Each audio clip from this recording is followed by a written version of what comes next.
I am Allison, 33 years old, and today my family tried to legally erase my existence. They brought their expensive lawyer to courtroom 4B to strip away my independence and take control of my $3.2 million trust, claiming I was mentally unfit. My mother shoved a medical consent form at my chest, whispering that if I signed it, they might still let me live in their pool house. I just smiled, walked up to the defendant's table, and dropped 5 perfectly tabbed legal folders. They had no idea I was about to destroy their entire world. Before I continue this story, let me know where you are watching from in the comments below. Hit like and subscribe if you have ever had to stand up to family who severely underestimated your worth. The heavy oak doors of courtroom 4B groaned as I pushed them open, the sound echoing through the sterile wood-paneled space. My hands gripped the handles of my worn leather briefcase, my knuckles white against the dark material. I was wearing the same gray suit I had purchased at a thrift store back when I was struggling through community college. It was a calculated choice, a deliberate nod to the narrative my family had constructed about me over the last decade. To them, I was the perpetual failure, the fragile middle child who could never quite get her life together. I barely made it 2 steps down the center aisle before my mother, Patricia, intercepted me. She moved with the practiced grace of a woman who spent her afternoons at charity galas and country clubs, her perfectly tailored designer dress rustling as she blocked my path. She stepped into my personal space, the hard edge of her Prada handbag digging sharply into my ribs. "Go back to the hallway, Allison!" She hissed, her voice a venomous whisper designed to carry only to my ears. "You are embarrassing yourself." I looked down at her, taking in the cold calculation in her eyes. This was the same woman who had spent my entire childhood comparing me to my older brother, the same woman who had always treated my independence as a personal insult. I did not move. I did not shrink back. I simply held her gaze. "Sign the medical consent forms right now." She continued, her tone shifting to that false, syrupy concern she always used when she wanted to manipulate me. "If you just let us handle this quietly, we will still let you live in the pool house. You know you cannot manage on your own. You have never been good with money, or with anything else for that matter." Her words were meant to break me, to trigger the old anxieties and self-doubt she had spent years cultivating. Instead, they washed over me like water off a stone. I stepped around her without saying a word, my silence causing a momentary flash of genuine anger to crack her polished facade. As I approached the front of the courtroom, I saw my father, Richard, leaning over the polished mahogany table of the plaintiff's side. He was whispering to his attorney, Mr. Thorne, a man whose hourly rate probably cost more than my car. My father did not even try to hide his contempt when he saw me. He scoffed loudly, the sound carrying clearly across the quiet room. "Look at her," my father said to his lawyer, gesturing toward me with a dismissive flick of his hand. "She is wearing that same cheap suit she wore to community college. I told you she was completely incapable of taking care of herself. This will be over in 5 minutes." Mr. Thorne chuckled, adjusting his silk tie and looking at me with professional pity. Beside them sat my brother, Bradley. At 36, Bradley was the undisputed golden child of the family, a man who had been handed every advantage, every connection, and every bailout he ever needed. He was wearing a custom navy suit, his hair perfectly styled. He did not look like a man whose sister was facing the loss of her basic human rights. He looked like a man waiting for a delayed flight. He caught my eye, offered a mocking smirk, and pointedly checked his solid gold Rolex. To Bradley, stealing my future was nothing more than an inconvenient layover on his path to unearned wealth. The utter arrogance of their display fueled the fire burning in my chest. They were so confident in their victory, so absolutely certain that the narrative they had spun would hold up in a court of law. They had spent my entire life convincing everyone and trying to convince me that I was broken, unreliable, and desperately in need of their control. Now they were trying to use that fabricated history to seize the $3.2 million trust my grandfather had left entirely to me, explicitly bypassing my financially reckless father. They had filed a conservatorship petition claiming I was mentally unfit and financially incompetent intending to hand full control of my assets over to Bradley. It was a hostile takeover wrapped in the guise of family concern. I walked past their table and took my place on the defendant's side. The silence in the room was heavy thick with the anticipation of an easy slaughter. They expected me to crumble, to cry, to beg for their mercy. They expected the scared, overwhelmed girl they had spent years trying to create. The bailiff announced the arrival of Judge Harrison, and we all stood. The judge, a stern-looking man with decades of experience written into the lines on his face, took his seat and reviewed the docket in front of him. He looked over his reading glasses, his gaze sweeping across the courtroom, before landing on me sitting alone at the defense table. Mr. Thorne immediately stood up, buttoning his suit jacket with an air of absolute authority. "Your Honor," he began, his voice smooth and practiced. "We are here today regarding the conservatorship petition for Allison. As you can see, the defendant is fundamentally incapable of understanding the gravity of these proceedings. She has arrived without legal representation, a clear demonstration of the very incompetence and lack of judgment outlined in our medical filings. We ask that the court proceed with the emergency orders to transfer control of her estate to her brother Bradley for her own protection." My father nodded solemnly. My mother dabbed at dry eyes with a tissue. Bradley checked his watch again. I took a slow, deep breath, feeling the cool air of the courtroom fill my lungs. The moment had finally arrived. Years of enduring their mockery, years of playing the fool so they would not look too closely at what I was actually doing, all came down to this single breath. I unlatched my battered leather briefcase. I reached inside and pulled out 5 heavy, thick legal folders. They were perfectly tabbed, meticulously indexed, and filled with evidence that would shortly reduce my family's entire existence to rubble. I lifted the stack of folders and dropped them onto the solid mahogany table in front of me. The deafening thud echoed like a gunshot through the silent courtroom. Mr. Thorne stopped speaking mid-sentence. My father flinched. Bradley lowered his wrist, the smirk freezing on his face. I stepped out from behind the table, standing tall in my cheap, thrifted suit, and looked directly into the eyes of the judge. I waved my right to outside counsel. "Your Honor," I said, my voice ringing out, clear, steady, and utterly devoid of fear. "I will be representing myself today, and I assure the court I understand the gravity of these proceedings perfectly." The silence that followed my declaration was absolute and suffocating. For a fraction of a second, the only sound in courtroom 4B was the low mechanical hum of the overhead air conditioning vents.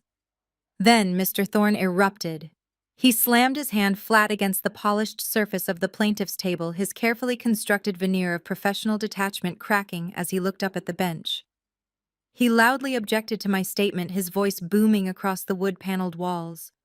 He claimed that a mentally incompetent individual could not legally waive their right to counsel under state law. He pointed a manicured finger directly at my chest, insisting to the court that my very attempt to represent myself without a licensed attorney was undeniable proof of my profound delusion and lack of basic reasoning skills. Judge Harrison held up a hand, a sharp authoritative gesture that silenced the high-priced lawyer instantly. The judge leaned forward over the elevated bench, his gray eyebrows furrowing deeply as he studied me. He took in the sight of my thrifted gray suit, the frayed edges of my collar, and then looked down at the 5 massive, meticulously indexed legal binders resting on the table in front of me. He asked me if I fully comprehended the extreme complexities of probate law and the specific life-altering nature of a conservatorship hearing. I replied that I did, keeping my voice perfectly modulated and maintaining direct, unwavering eye contact with the bench. I stated clearly for the court record that I was fully prepared to defend my personal autonomy and my financial estate against what I knew to be a fraudulent and malicious petition. Mr. Thorne practically vibrated with indignation at my response. He stepped out from behind his table, moving into the center aisle to address the judge with an urgent, deeply patronizing tone. He stated that the court needed to understand the sheer magnitude of the assets currently at risk. He laid out the immediate stakes, pacing back and forth. He announced that just 6 months ago, my late grandfather had passed away, leaving behind an irrevocable trust valued at exactly $3.2 million. Mr. Thorne dramatically gestured toward my father, Richard portraying him to the court as a grieving, deeply responsible patriarch, who was only sitting in this courtroom today out of a desperate desire to protect his deeply troubled daughter. The lawyer told the judge that the grandfather's estate was vast, highly liquid, and complex, and that placing a sum of that magnitude in the hands of a woman with my documented history of erratic behavior was a guaranteed recipe for total financial ruin. He painted a vivid, pathetic picture of me as a helpless, confused spinster living in a tiny apartment, a woman who would inevitably squander millions of dollars in a matter of weeks if left to her own devices. I did not wait for the judge to ask for my response to his theatrical speech. I stood up incredibly straight, my voice cutting through the heavy, tense air of the courtroom like a blade. I formally objected to opposing counsel testifying on behalf of the deceased. I told Judge Harrison that Mr. Thorne was conveniently omitting the core legally binding directive of the trust documents. My grandfather did not accidentally leave the entirety of his wealth to me. He deliberately and legally bypassed his only son. I turned my head and looked directly at my father, watching the color drain completely from his face as I spoke the ugly truth aloud for the official court record.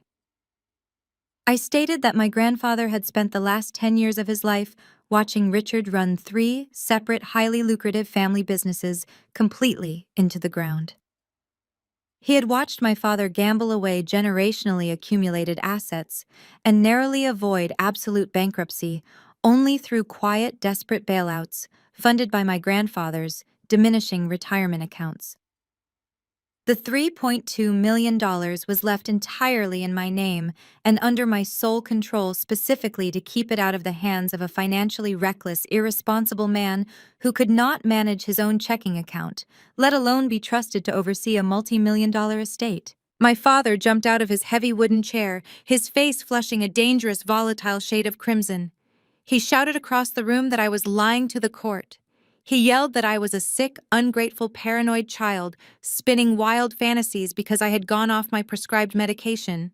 Judge Harrison grabbed his wooden gavel and slammed it down hard against the sound block, the sharp, violent crack silencing my father instantly.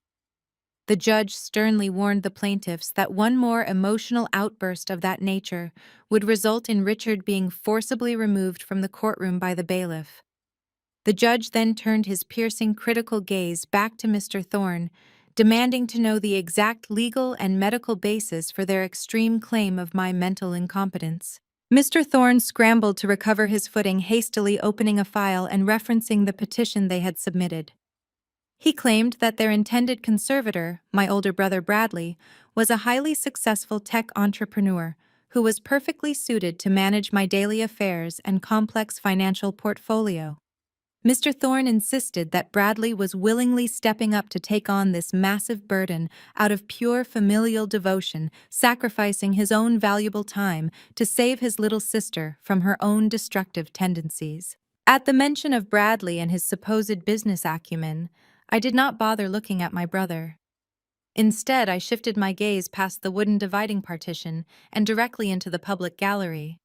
Sitting in the second row was Naomi Bradley's wife of 4 years. Naomi was a striking, highly successful African-American commercial architect. She was a brilliant woman who spent her days designing towering city skyscrapers and managing massive, unforgiving development budgets. She was fiercely independent, fiercely intelligent, and completely out of Bradley's league.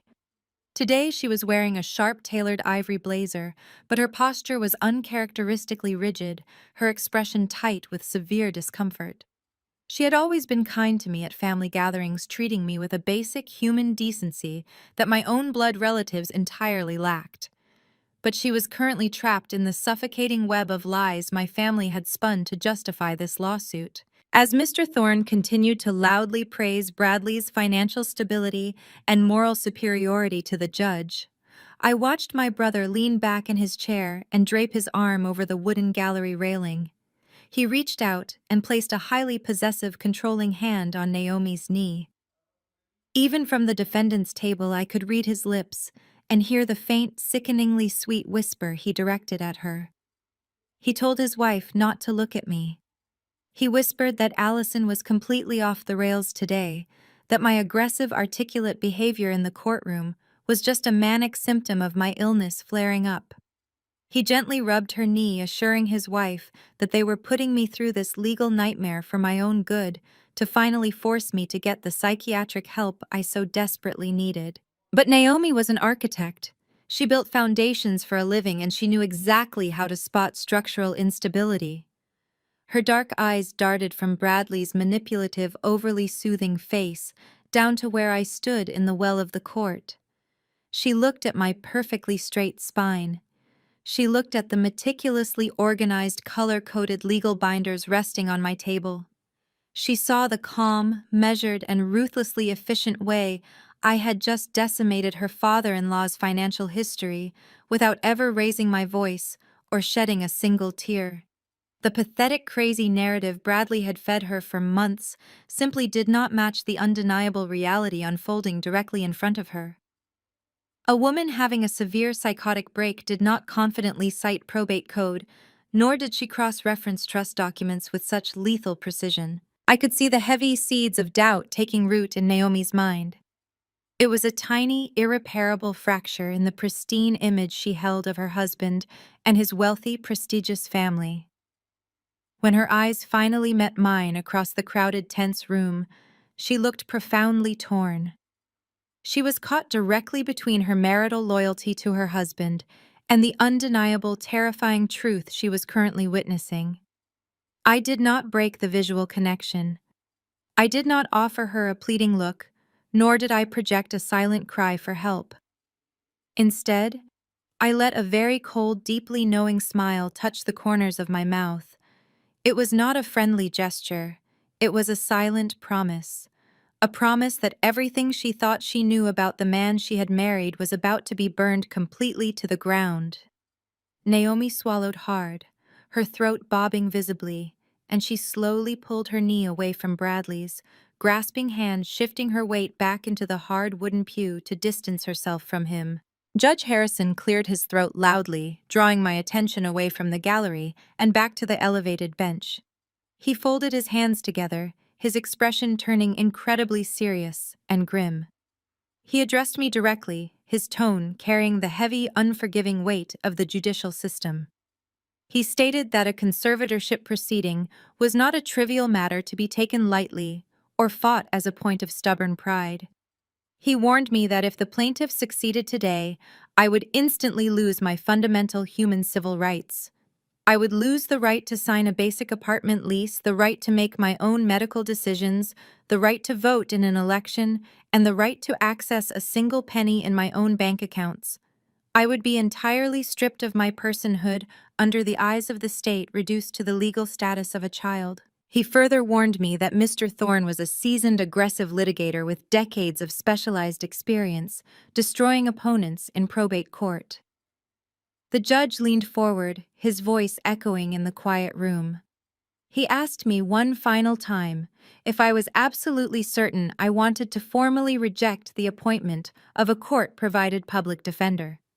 He demanded to know exactly where my lawyer was, suggesting with a hint of impatience that perhaps they were simply running late or stuck in downtown traffic. The entire courtroom seemed to hold its collective breath. My mother clutched her designer handbag tightly against her chest, her eyes wide with a chaotic mixture of maternal rage and sheer terror that I was ruining their perfect plan. My father glared at me from his seat, silently daring me to back down, fully expecting me to fold and cry under the immense pressure of the judge's stern, intimidating warning. Bradley sat back in his chair, crossing his arms over his expensive suit, still foolishly clinging to the belief that this was all just a pathetic temporary tantrum that would inevitably end in my total humiliating surrender. I let the heavy silence stretch for a long moment, allowing the absolute gravity of the situation to settle completely over the room. I looked dead at my father, absorbing the decades of relentless condescension, financial manipulation, and psychological control that radiated from his rigid posture. I looked at my older brother, who was already mentally spending my grandfather's millions to save his failing startup. Then I turned my gaze back to Judge Harrison, my stance unwavering, my voice steady, resonant, and resolute. "I appreciate your concern for my rights, Your Honor." I said, my words crisp and echoing clearly against the wood paneling. "But I do not need a public defender, and I am not waiting for anyone to arrive through those doors. I waive my right to outside counsel. I will be representing myself today. And before this hearing is over, I will prove to this court, beyond any reasonable doubt, that the only people in this room who are financially incompetent, dangerously reckless, and legally unfit are the ones currently sitting at the plaintiff's table." Mr. Thorne let out a sharp, condescending laugh, attempting to quickly regain control of the narrative I had just hijacked. He turned his back to me, facing the judge with an expression of highly exaggerated mock sympathy. He stated that my dramatic outburst was precisely the kind of erratic delusional behavior that made this conservatorship absolutely necessary for my own survival. He told the court, pacing the aisle, with theatrical concern, that my grip on reality had been slipping for years, but that it had culminated in a severe, unprovoked psychological episode just 3 weeks prior during a quiet, loving family dinner. He painted a masterful picture of a devoted family simply trying to celebrate my 33rd birthday, only to be met with my irrational paranoia, violent hostility, and total detachment from reality. As Mr. Thorne droned on, weaponizing the memory of that night, the sterile fluorescent lights of the courtroom seemed to blur and fade. The echoing sounds of the legal proceedings dissolved completely, replaced seamlessly by the sharp, delicate clinking of heavy silver against fine bone china. The air inside my parents' sprawling Connecticut mansion was always perfectly climate-controlled and suffocatingly tense. It was a Tuesday evening, exactly 3 weeks before the courtroom ambush. I had been summoned to the estate under the rare, highly suspicious pretense of a family birthday dinner. For over a decade, my birthdays had passed with nothing more than a generic text message from my mother or a passive-aggressive greeting card reminding me that my biological clock was ticking loudly. But this year, I had received a formal, almost desperate invitation to return to the family home. I should have known immediately that an ambush was waiting for me. I sat at the far end of the massive mahogany dining table, the exact same table where I had spent my entire childhood being told to speak only when spoken to, and to never outshine my older brother. My mother had gone all out for this performance, hiring a private chef to prepare an extravagant 5-course meal. The sterling silver candelabras gleamed under the recessed lighting, casting flickering, dancing shadows across the faces of the people who despised my independence the most.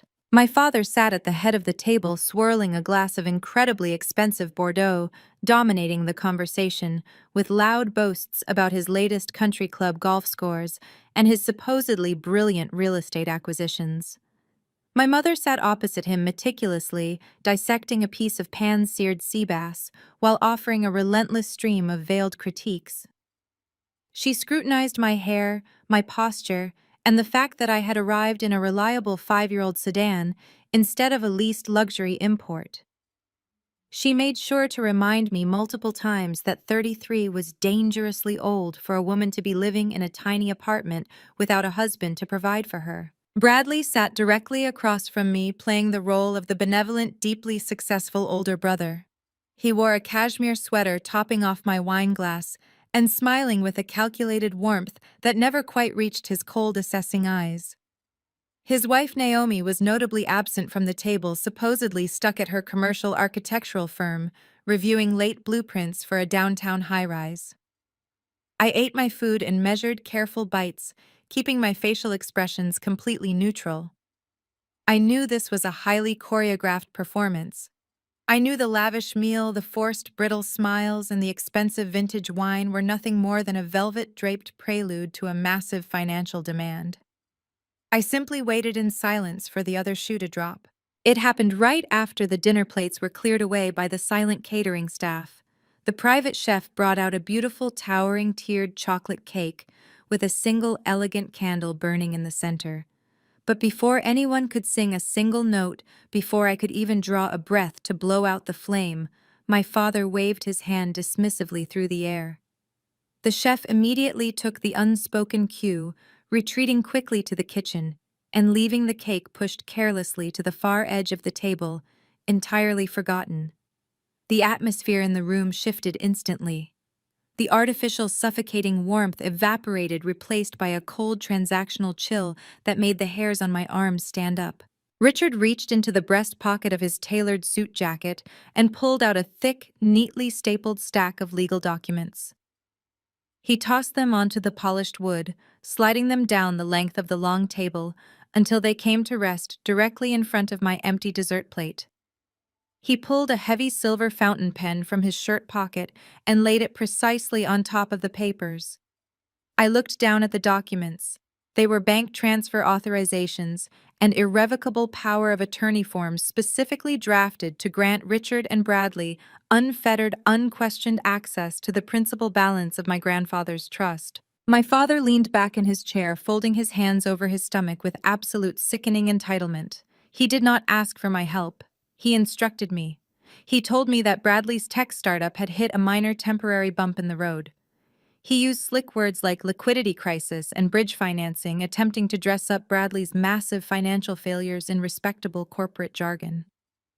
He stated in a tone that expected absolute unquestioning compliance that I was going to authorize an immediate, irrevocable withdrawal of $1.5 million from my trust account to bridge his funding gap. He framed it as a basic family duty, a minor temporary favor, to keep my brother's visionary enterprise moving forward. My mother chimed in, right on cue, taking a delicate sip of her wine, adding that it was the absolute least I could do, considering how much financial and emotional burden the family had put up with during my difficult, directionless 20s. She told me I should be grateful to have an opportunity to contribute to Bradley's brilliant future since I clearly had no meaningful future of my own. I did not touch the silver pen. I did not even lean forward in my chair. I sat perfectly still, my eyes scanning the top page of the legal document. Even from a brief distance, I could read the predatory, malicious clauses they had slipped into the fine print. The transfer was not framed as a secured loan. It was an outright, untethered gift. There were no repayment terms, no equity offered in Bradley's failing holding company, and absolutely zero legal protection for my assets. If I signed that paper, $1.5 million would vanish instantly into the black hole of Bradley's crushing debt, completely untraceable and totally unrecoverable. I looked up from the papers, my gaze moving methodically from my mother's expectant face to my father's, demanding glare, and finally settling on Bradley. He was staring at me with a tight, expectant smile, waiting for the weak, compliant sister he remembered to blindly surrender her future to save his fragile ego. I picked up the silver pen, holding it lightly between my fingers for a long, agonizing moment. I watched their shoulders drop slightly, a collective sigh of relief passing through them as they anticipated their easy victory. Then I placed the pen gently back onto the wooden table and pushed the heavy stack of documents away from me. "I am not signing this," I said, my voice quiet but carrying an absolute unbreakable finality. The silence that followed was deafening. My mother gasped a sharp, dramatic intake of breath, as if I had just slapped her across the face. My father sat forward abruptly, his expression darkening into a thunderous, furious scowl. He demanded to know what I meant, his voice rising in volume and echoing off the high ceilings. He told me that I did not understand the business world, that I was entirely incapable of grasping the high-level financial mechanics of what Bradley was trying to achieve. He ordered me to pick up the pen and do exactly as I was told. I looked directly at my father and told him that I understood exactly what this was. I told him I knew Bradley's company had not secured a single new contract in 8 months and that this $1.5 million was not bridge funding. It was a desperate illegal bailout to stop his creditors from seizing his personal assets. I told them my grandfather left that money to me to ensure it was protected from exactly this kind of predatory behavior, and I was not going to let them burn through my inheritance to prop up a massive lie. That was when the carefully maintained illusion of family harmony shattered completely. Bradley sprang out of his chair, the heavy wooden legs scraping violently against the hardwood floor. The charming, supportive brother vanished in an instant, replaced by a desperate, furious man accustomed to taking whatever he wanted without consequence. He slammed both of his fists down onto the dining table, the brutal force rattling the crystal glasses and shaking the untouched birthday cake. His face twisted into a mask of pure, unadulterated rage as he glared down at me. "You owe us!"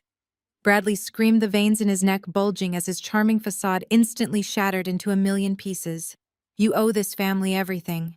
That money was supposed to be mine." Bradley's face was flushed dark red, his chest heaving, as his true, ugly nature finally breached the polished, charming exterior he presented to the world.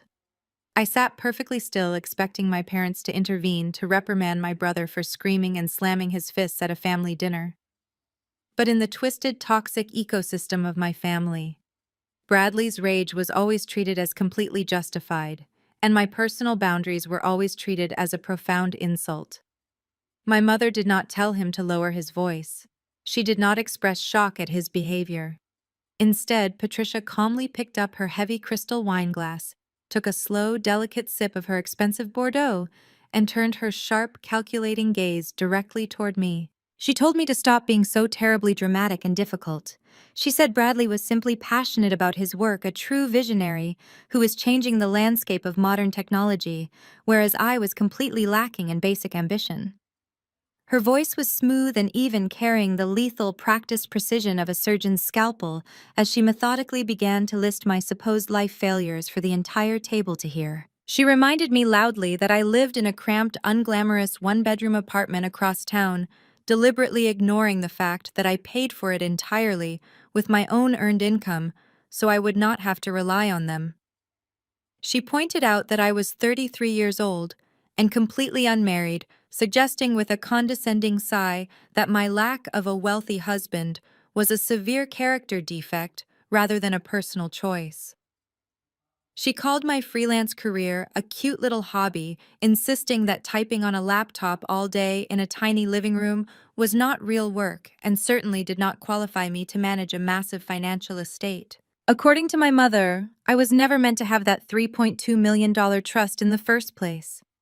She looked at me with an expression of profound manufactured pity and stated that my grandfather had only put my name on the account as a simple placeholder.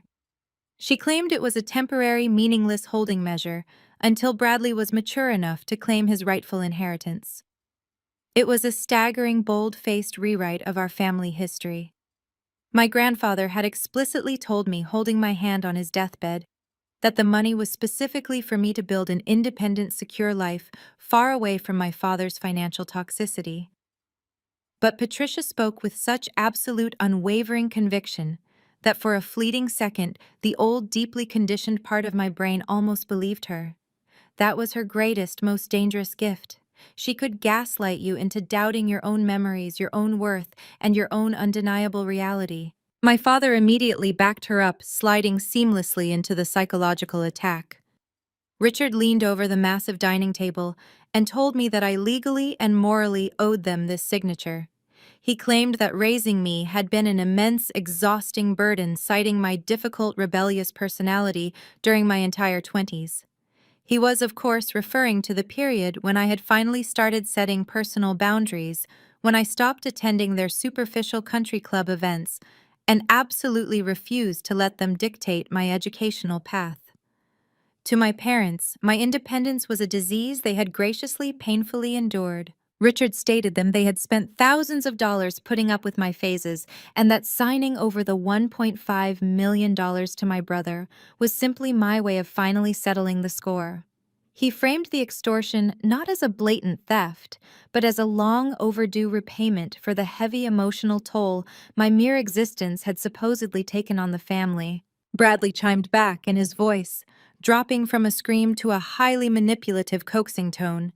He told me that if I just picked up the silver pen and signed the transfer authorization, I could go right back to my quiet, small life without any more pressure from them. He promised he would multiply the money tenfold and make the family incredibly proud, something he claimed I was fundamentally incapable of doing on my own. They were closing ranks, forming a united front of psychological warfare designed to completely wear me down.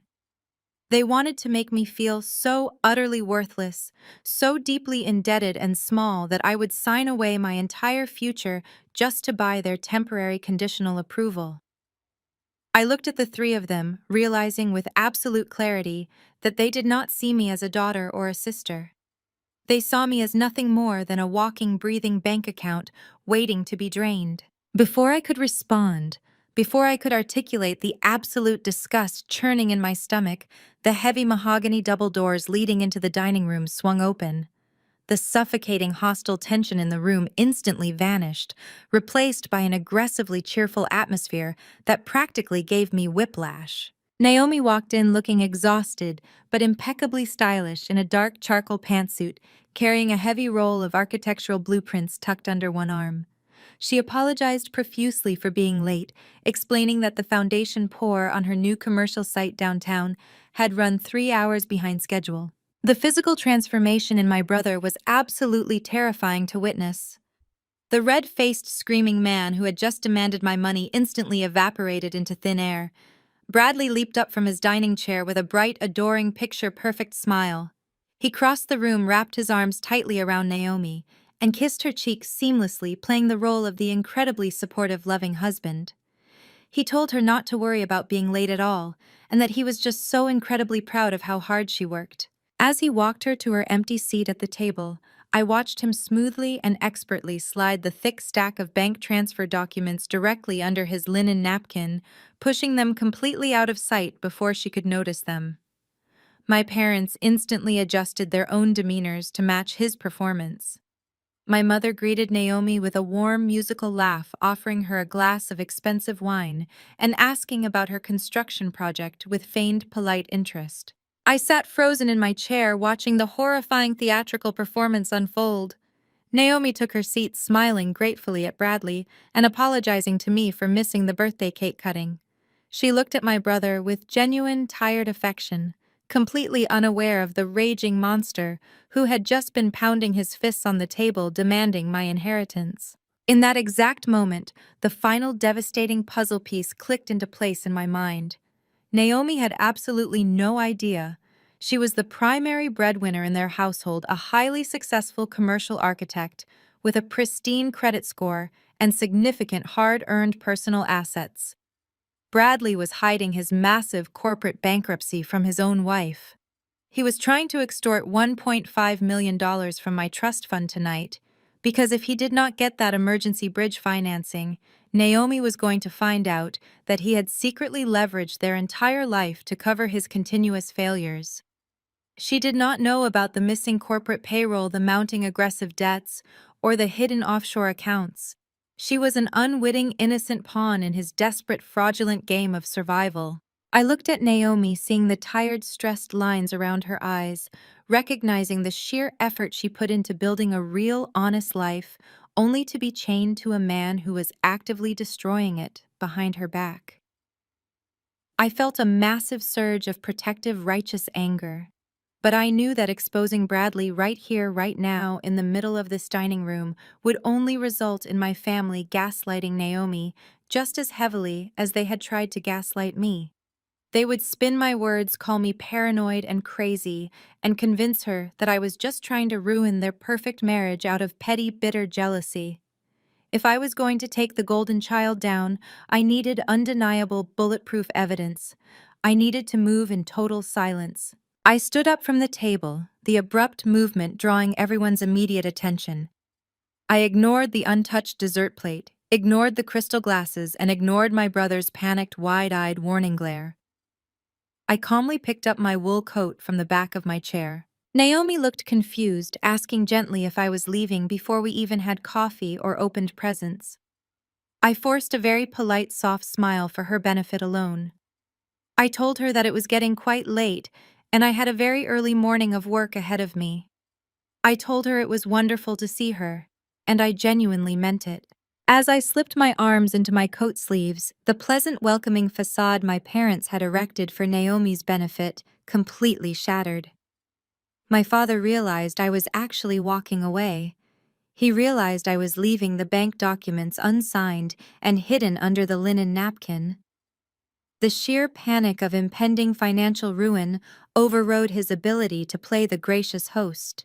Richard stood up violently, his heavy wooden chair tipping backward and hitting the floor with a loud, aggressive crack. He did not care that Naomi was watching in confusion. He did not care about keeping up appearances anymore. He marched toward the dining room exit, using his large frame to physically block my path to the front hallway. His face was twisted into a mask of pure desperate cruelty. "If you walk out that door!" he shouted, his voice echoing violently through the grand high-ceilinged house. "I will have you declared legally incompetent." I stopped dead in my tracks, staring at the man who was supposed to protect me as he openly threatened to destroy my fundamental autonomy. "I mean it, Allison," Richard snarled, stepping closer until I could smell the stale, sour wine on his breath. "You think you are so smart living in your pathetic little apartment, refusing to help your own flesh and blood when we need you? But you are sick. You have always been sick and delusional. If you do not turn around, sit back down and sign those papers right now, I will file a conservatorship tomorrow morning. I have the doctors to do it. I have the legal connections. I will freeze your accounts. I will take total control of your life, and you will not see a single dime of that money ever again." I looked past his shoulder and saw Naomi sitting at the table.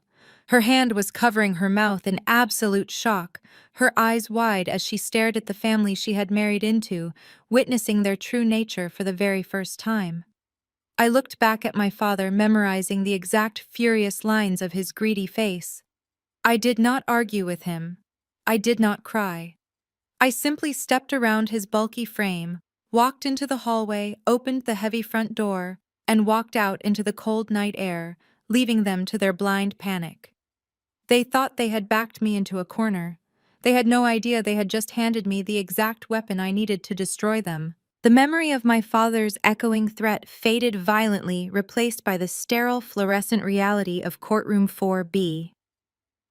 Mr. Thorne was currently pacing in front of the plaintiff's table, holding two thick, sealed manila envelopes in his manicured hands. He approached the bench with a grave, overly dramatic expression, presenting the documents to Judge Harrison as if he were handing over undeniable proof of a devastating tragedy. "Your Honor," Mr. Thorne began, his voice thick with manufactured sympathy, "we have submitted into evidence two comprehensive independent psychiatric evaluations. These reports were expedited due to the severe, rapidly deteriorating nature of the defendant's mental state. They are signed by Dr. Wallace and Dr. Evans, two of the most highly respected board-certified psychiatric professionals in the state." I recognized those names instantly, and a cold wave of disgust washed over me.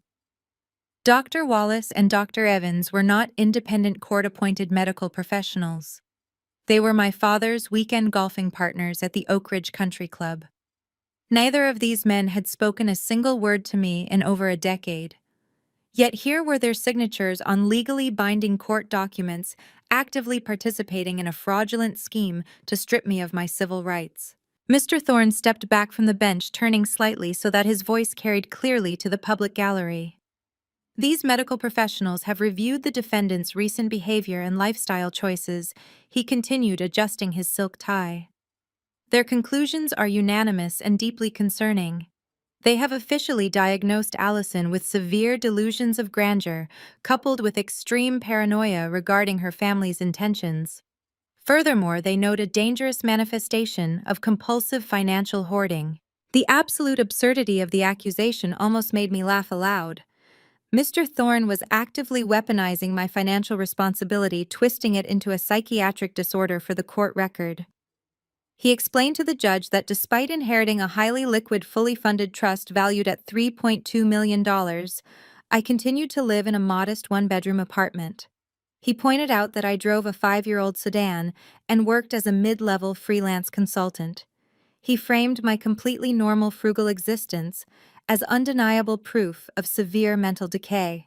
No rational, mentally competent individual sits on a fortune of that magnitude while refusing to elevate their standard of living, Mr. Thorne argued smoothly, gesturing toward me with a look of profound pity. "She hoards this wealth, obsessively terrified that her loving family is conspiring against her. Her refusal to engage with her family's established lifestyle, and her violent, irrational refusal to allow her highly successful brother to assist her in managing these complex assets, is a textbook symptom of her break from reality. We are asking the court to intervene today before she becomes a complete danger to herself. Judge Harrison reviewed the sealed documents, his gray eyebrows furrowing deeply as he scanned the fraudulent medical jargon. The courtroom was dead silent, the heavy weight of the clinical diagnoses hanging oppressively in the air. The judge looked over his glasses at me, his expression stern and unreadable. He asked if I had any immediate response to these medical filings before he officially accepted them into the court record as grounds for the emergency conservatorship. I stood up from the defendant's table. I did not rush. I smoothed the front of my thrifted gray suit, keeping my posture impeccably straight and my breathing completely even. I will address the fraudulent nature of those specific medical evaluations shortly. Your Honor, I stated, my voice carrying a calm clinical authority that sharply contrasted with Mr. Thorne's theatrical delivery. But before we proceed any further with the plaintiff's narrative, I invoke my right to cross-examine the proposed conservator. I call Bradley to the stand. A sudden, sharp ripple of unease passed through the plaintiff's table. My mother stiffened her hand, flying to the pearls at her neck. My father shifted his heavy weight in his chair, glaring at me with dark, warning eyes. Mr. Thorne immediately attempted to object, claiming that subjecting the family to a hostile cross-examination by an unrepresented, mentally unstable individual was unnecessary and emotionally distressing. Judge Harrison raised his hand, cutting the lawyer off instantly. The judge stated that as I was representing myself, I was legally entitled to question the man attempting to seize control of my estate. He gestured toward the witness box with his wooden gavel. Bradley stood up. He buttoned his custom navy suit jacket, adjusted his perfectly styled hair, and walked toward the front of the courtroom with practiced, effortless confidence. He took his oath with a solemn nod, sat down in the wooden witness chair, and immediately shifted his body language. The arrogant, screaming man who had pounded his fists on the dining room table vanished completely. In his place sat a deeply heartbroken, reluctant brother who was carrying the immense, painful burden of a family tragedy. He leaned forward slightly, resting his hands together on the railing, and looked directly up at Judge Harrison. He completely ignored my presence in the room. It breaks my heart to be sitting here today. Your Honor, Bradley began, his voice soft, dropping perfectly into a register of profound sorrow. Allison is my little sister. I have spent my entire life looking out for her, trying to guide her. But over the last few years, we have just watched her slip further and further away into this dark, paranoid isolation. He paused, letting out a heavy, perfectly timed sigh. He looked out into the gallery, making brief, tragic eye contact with his wife Naomi, ensuring she was witnessing his flawless performance as the selfless patriarch. Then he turned his sorrowful gaze back to the bench. The breaking point was her birthday dinner 3 weeks ago. Bradley continued, shaking his head, as if the memory was simply too painful to bear. We just wanted to celebrate her. We wanted to bring her back into the family fold. I gently offered to help her review her investment portfolio, just to make sure she was secure. Your Honor, she completely snapped. She became violent and totally hysterical. She started screaming that we were trying to rob her, making these wild, paranoid accusations that made absolutely no sense. He placed a hand flat over his chest, right over his heart, projecting absolute sincerity to the court. I do not want her money, Your Honor. I have my own company. I have my own success. Taking on a conservatorship is a massive legal and personal burden, but I am doing this because I have to. My parents are getting older and they cannot handle the stress of her delusions anymore. We just want her safe. We are desperate to get her the psychiatric help she so clearly needs before she destroys herself entirely. My mother dabbed at her dry eyes with a tissue. My father nodded solemnly, playing the role of the exhausted, grieving parent. Mr. Thorne looked exceptionally pleased, standing by his table with a look of quiet triumph. They had built a seamless, suffocating cage of lies, entirely confident that they had successfully painted me as a raving, incompetent lunatic in front of a judge who held my entire future in his hands. The courtroom fell totally silent. Judge Harrison turned his piercing gaze to me, offering me the floor for my cross-examination. They expected me to be rattled. They expected me to step up to the podium and desperately defend my sanity. They wanted me to yell that my brother was a liar, to get emotional, to raise my voice, and to fall directly into the exact trap of instability they had so perfectly laid out for me. I did not raise my voice. I did not defend my mental state. I did not even acknowledge his pathetic, tearful monologue about my supposed illness. I simply walked over to my defense table. I unlatched the first of my 5 meticulously organized heavy legal binders. I flipped past the first few color-coded dividers, my movements deliberate, calm, and entirely unhurried. I reached into a specific plastic sleeve and pulled a single neatly printed sheet of paper from the stack. I turned away from the table and walked slowly toward the center podium, stopping just a few feet away from the witness box. I looked up, locking eyes directly with my brother. The sorrowful, victimized expression on his face faltered for a fraction of a second, replaced by a sudden, sharp glint of nervous uncertainty as he looked at the document in my hand. "Let us talk about your safety, Bradley," I said, my voice ringing out clear, steady, and razor-sharp across the silent courtroom.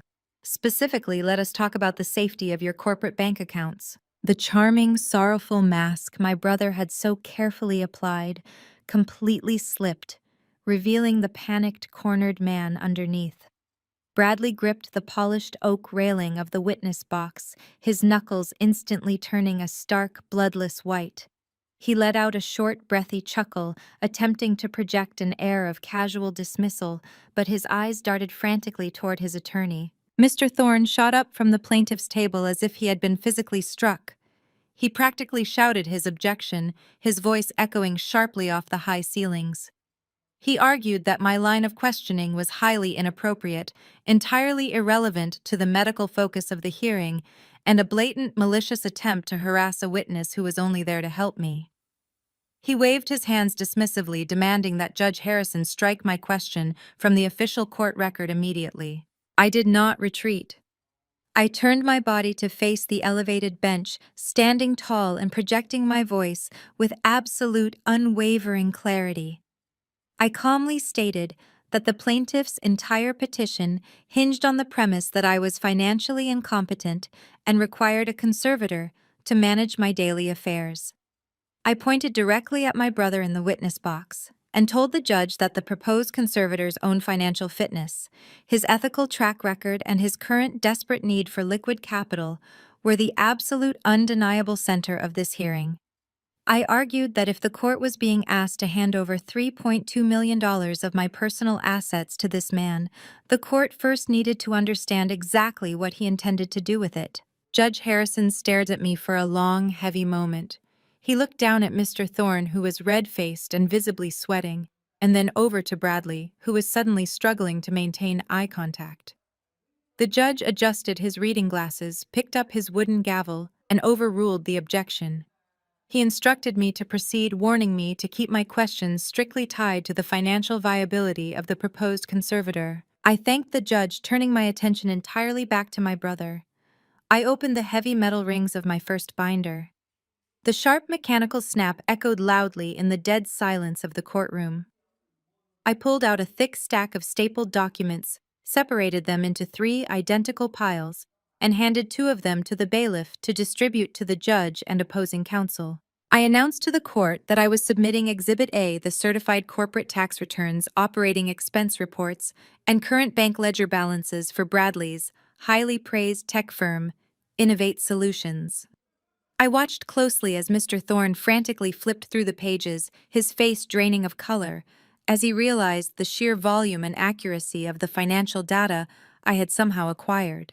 I stepped up to the wooden podium, gripping the edges lightly. I looked right through Bradley's expensive custom suit and directly into his mounting terror. "You just testified under oath that you are a highly successful tech entrepreneur," I said, my voice steady and relentless. "You claim that you do not need my money and that you are only taking on this conservatorship out of familial duty. But the numbers paint a very different, very desperate reality. Isn't it true, Bradley, that your visionary tech company has not made a single payroll distribution in 4 consecutive months?" Bradley swallowed hard, his throat bobbing visibly above his silk tie. He shifted his weight, attempting to lean forward and project his usual arrogant authority. He stammered slightly, insisting that the tech sector was experiencing a temporary industry-wide downturn.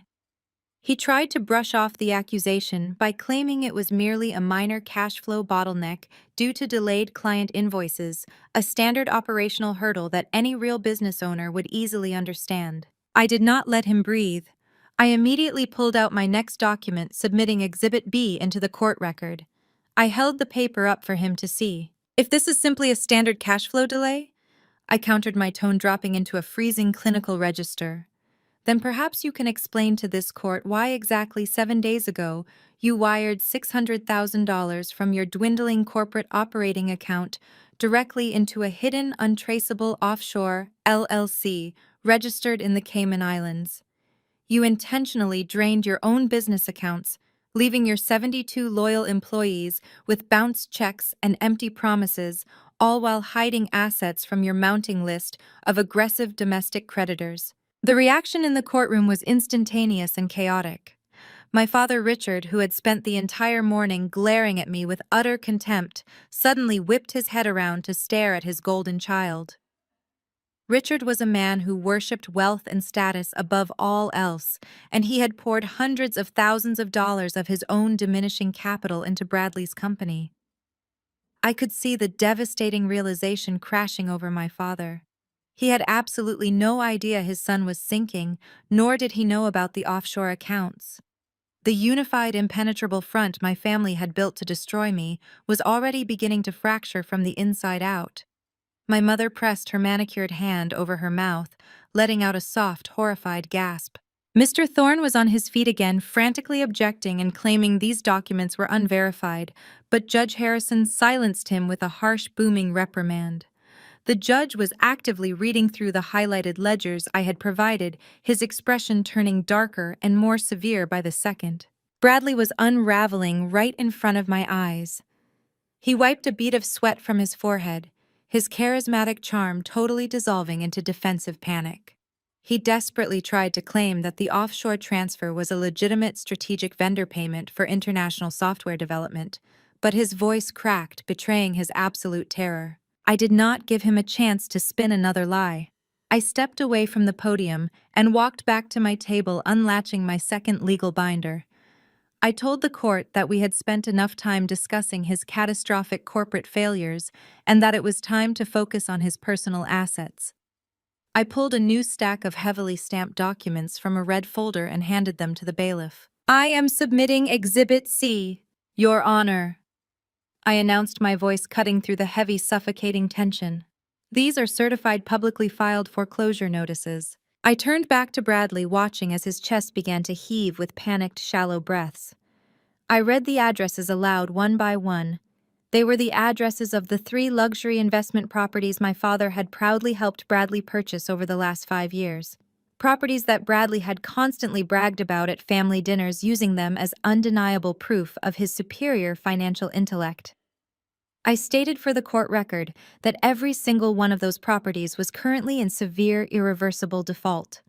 The banks were actively moving to seize them. My father gripped the edge of the plaintiff's table, his knuckles white, his mouth hanging open in sheer disbelief. He had mortgaged his own remaining assets to back those loans, believing his son was a real estate prodigy. But I was not finished. The foreclosure notices were just the opening act. I reached into my final folder and pulled out a single stark white sheet of paper.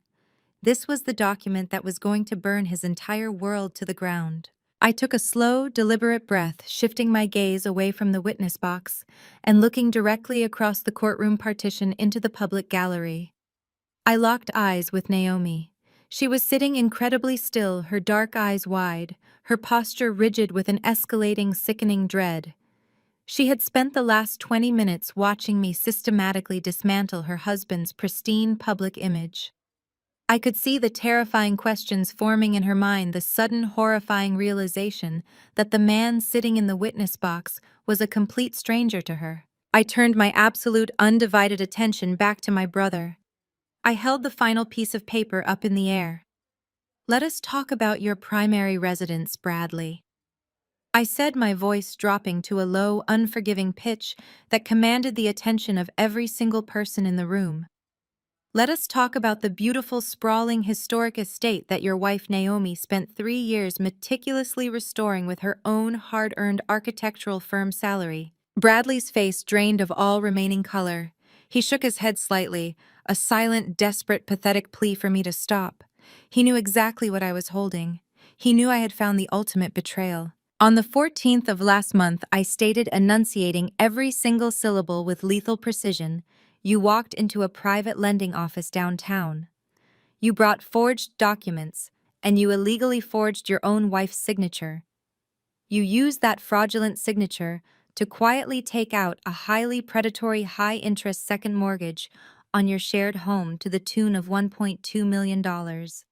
Is that correct? A sharp, devastating sound echoed from the gallery.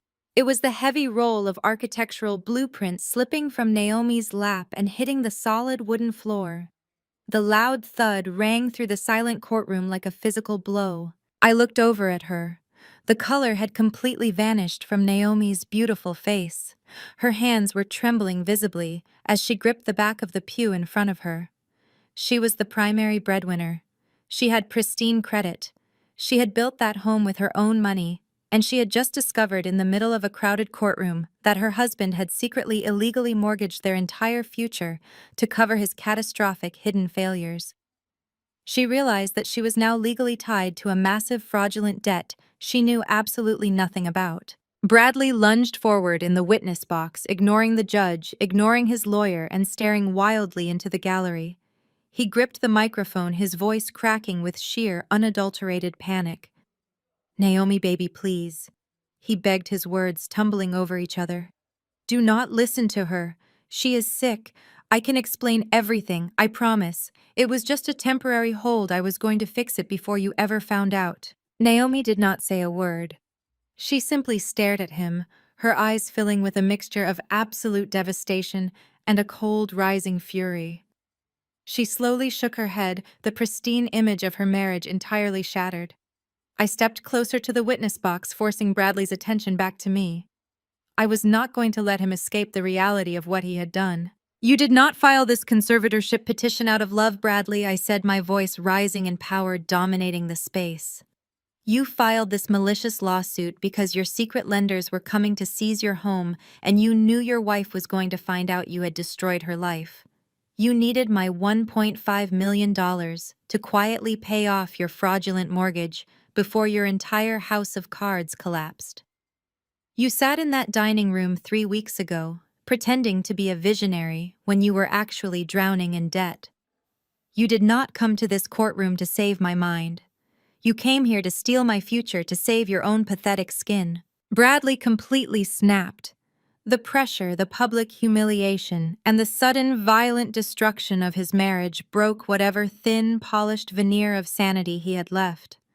The sweat was pouring down his face, soaking into the collar of his expensive custom shirt.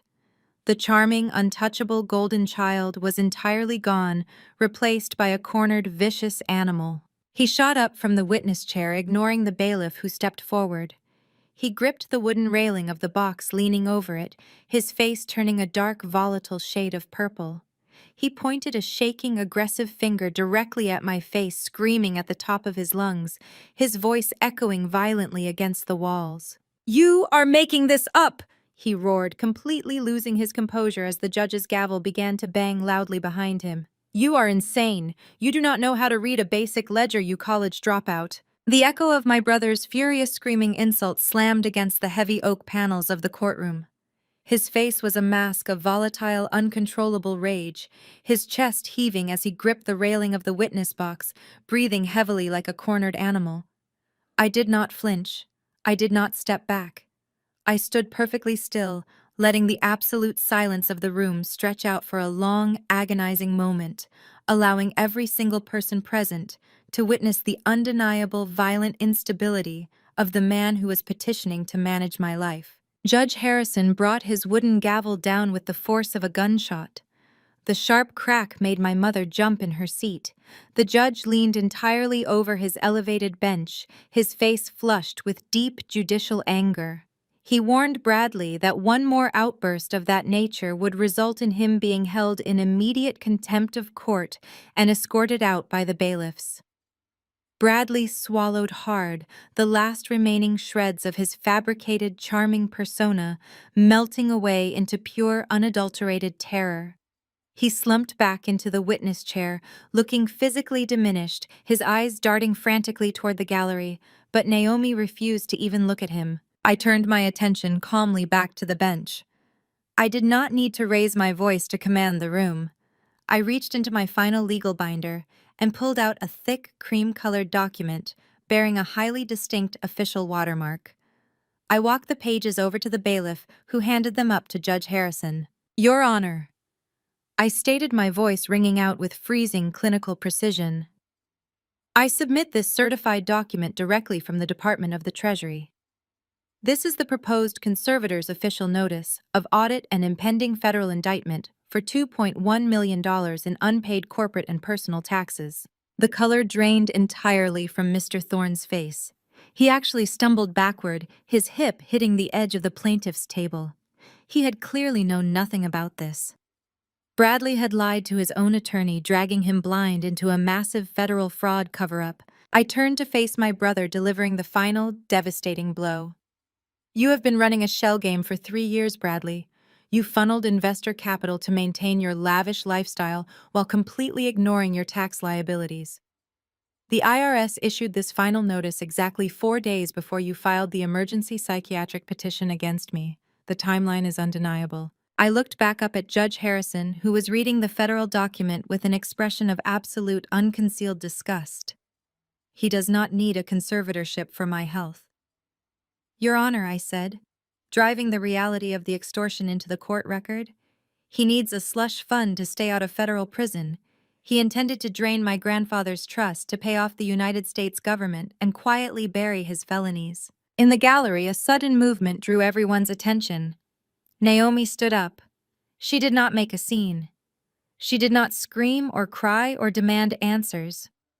The absolute chilling finality in her posture was worse than any verbal outburst could ever be.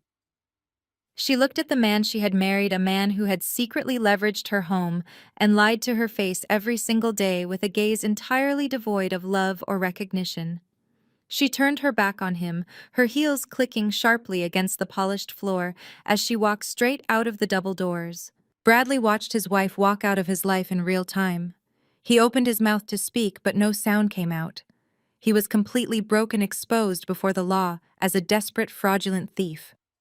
Judge Harrison glared down at the witness box, his voice laced with pure contempt, and ordered Bradley to step down immediately, stating that the court had heard more than enough regarding his fitness to serve as a fiduciary. The plaintiff's table was in absolute chaos.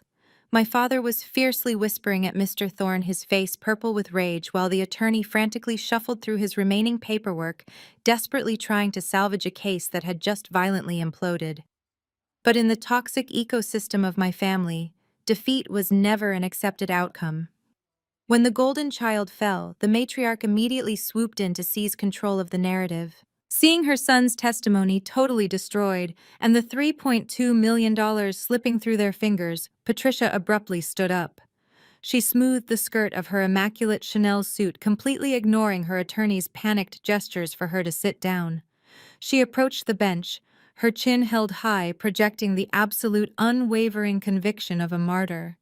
She requested to be sworn in as the substitute proposed conservator, demanding the right to testify on behalf of her severely ill daughter. Judge Harrison, though clearly losing patience with the entire family, granted the request. My mother took the oath and sat gracefully in the witness box. It was a masterclass in psychological warfare. She did not display the volatile anger of her son or the aggressive bullying of my father. Instead, she slipped seamlessly into the role she had perfected over decades, the endlessly suffering, deeply loving mother who was being victimized by her own cruel, delusional child. "Your Honor." Patricia began, her voice quivering with exactly the right amount of manufactured heartbreak. "I apologize for my son's earlier behavior. He is simply exhausted. We are all so completely exhausted. We have spent years watching Allison deteriorate, and the stress is tearing this family apart." She produced a monogrammed linen handkerchief, delicately dabbing at the corner of her perfectly dry eye. She then launched into a brilliant, highly calculated assassination of my character, methodically spinning my healthy independence into a terrifying psychiatric crisis. She testified that I lived in absolute squalor, describing my clean, safe, fully funded one-bedroom apartment as a dangerous, isolated hovel. She claimed that I violently refused to get a real job, completely erasing my successful freelance consulting career and painting me as an erratic, unemployable burden. Her words flowed like poison, smooth and lethal. "She is so deeply paranoid, Your Honor," Patricia continued, her voice breaking on cue. "She has aggressively locked her loving family out of her life. She blocks our phone calls. She refuses to attend our holiday dinners. She believes we are constantly plotting against her. It is a terrifying sickness. We try to reach out, we try to offer her a beautiful, comfortable life in our home. But she pushes us away with such irrational hostility. She is hoarding this money because her illness makes her believe she has to hide from the very people who love her most." I sat at my defense table listening to her weave her toxic tapestry of lies. It was awe-inspiring in a horrific sort of way to witness her ability to gaslight a room full of strangers. She took my healthy boundaries, the very boundaries I had established to protect myself from their endless financial extortion, and repackaged them as symptoms of severe mental illness. She was weaponizing my survival tactics to strip me of my freedom. Patricia leaned forward, clutching her handkerchief against her chest. She looked directly at Judge Harrison, her face a perfect picture of maternal agony. She knew she had to distance herself from the radioactive crater of Bradley's financial ruin. She had to convince the court that her motives were entirely pure. "I know what this looks like after my son's testimony," she pleaded, her voice a soft, desperate whisper that carried perfectly across the silent courtroom. "But I am her mother. I carried her. I raised her. I watched her mind slowly break, and it is the most painful thing a parent can ever endure." She wiped another non-existent tear, her gaze locking onto the judge with absolute terrifying sincerity. "I swear on my life, Your Honor. I do not care about the money. I do not want a single dime of that trust. I just want my daughter's mind to be healthy. I just want my little girl back before she hurts herself." The courtroom was dead silent. The performance was flawless. She had hit every single emotional beat, casting herself as the ultimate savior of a deeply broken child. Mr. Thorne finally relaxed his shoulders, letting out a long breath, believing they had managed to pull the case back from the brink of disaster. I did not cross-examine her right away. I stood up from my table very slowly. The heavy, oppressive silence of the room hung in the air as I picked up my phone. I walked to the center podium, not bringing a single binder or legal document with me. I just held the small black device in my hand. I looked at my mother, seeing the smug, victorious gleam hidden just beneath her sorrowful mask. She thought she had won. She thought her lifelong ability to manipulate reality had saved her once again. I looked at Judge Harrison, who was watching me with intense, cautious scrutiny. "You just swore on your life that you do not care about the money," I said, my voice cutting through the thick emotional fog she had pumped into the room. "You swore to this court that you only want me healthy." I tapped my phone screen, pulling up an audio file I had saved and backed up in 3 separate secure locations. "Then let us listen to what you want when you think no one is recording." I reached into the deep pocket of my thrifted gray suit jacket and pulled out a small, heavy black cylinder. It was a high-quality portable Bluetooth speaker. I placed it gently on the edge of the wooden defense table, the dull clink of the metal base cutting sharply through the absolute suffocating silence of courtroom 4B. I pressed the power button. A soft, cheerful chime echoed across the room, signaling that the device had successfully paired with my phone. Patricia sat completely frozen in the witness box. Her immaculate posture, previously arranged to project the image of a heartbroken, suffering mother, suddenly looked rigid and brittle, like a pane of glass on the verge of shattering. Her tear-filled eyes tracked my every movement with a rising, poorly concealed terror. I looked up at Judge Harrison, ensuring I had his full, undivided attention. "Your Honor, I submit Exhibit C into the official court record," I stated, my voice projecting with calm, unwavering authority. This is a digital audio file captured exactly 2 weeks ago on the evening of October 12th outside the front door of my primary residence. Mr. Thorne immediately stood up, his chair scraping loudly against the floor, opening his mouth to issue an objection. But Judge Harrison raised a stern, commanding hand, silencing the attorney instantly. The judge was leaning entirely forward over his elevated bench, his expression dark and deeply furious. The revelation of Bradley's federal tax evasion had already destroyed the plaintiff's credibility, and the judge was now acutely aware that he was actively being used as a pawn in a malicious, coordinated family conspiracy. He gestured for me to proceed. My parents showed up unannounced at my modest apartment building across town. I continued pacing slowly toward the center podium.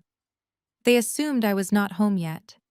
They stood in the narrow, poorly lit hallway outside my front door, waiting to ambush me so they could forcefully coerce my signature on the trust transfer documents. What my loving parents did not know was that after my brother's violent screaming outburst at the family dinner, I took immediate precautions regarding my personal safety. I discreetly installed a motion-activated high-definition security camera disguised as a simple doorbell. It records both video and crystal-clear audio. My father Richard slumped back in his chair at the plaintiff's table. The aggressive bullying demeanor he had carried all morning instantly vanished, replaced by the pale, sunken realization of a man watching his entire life unravel in real time. I looked directly into my mother's wide, panicked eyes. I pressed play on my phone screen. The audio began with the ambient, echoing noise of my apartment hallway. There was the unmistakable heavy sound of my father pacing back and forth, his dress shoes scuffing against the cheap linoleum floor. Then my father's voice filled the courtroom. It was sharp, impatient, and laced with absolute disgust. "This place smells like cheap bleach and failure," Richard complained through the speaker, his voice echoing off the high courtroom walls. "I cannot believe we have to stand in this pathetic dump just to get what is legally ours. How much longer is she going to be?" Then my mother's voice answered. It was not the weeping, trembling, fragile tone of the devastated matriarch she had just flawlessly performed for the judge. It was the cold, calculating metallic tone she used behind closed doors. It carried the lethal, practiced precision of a predator closing in on its prey. "Relax!" Richard Patricia's recorded voice chimed through the Bluetooth speaker, sounding bored and utterly ruthless. "Let her play her little independence game for a few more days. It does not matter what she does or what she refuses to sign. We have the connections to bypass her completely." "Are you sure Wallace will actually do it?" Richard asked, referring directly to the board-certified psychiatrist who had signed my fraudulent evaluation. He sounded nervous, hesitant. "That is a massive legal risk, Patricia. If the medical board finds out he signed off on a fake evaluation without ever examining her, he will lose his license." Patricia's cold, mocking laughter filled the silent courtroom.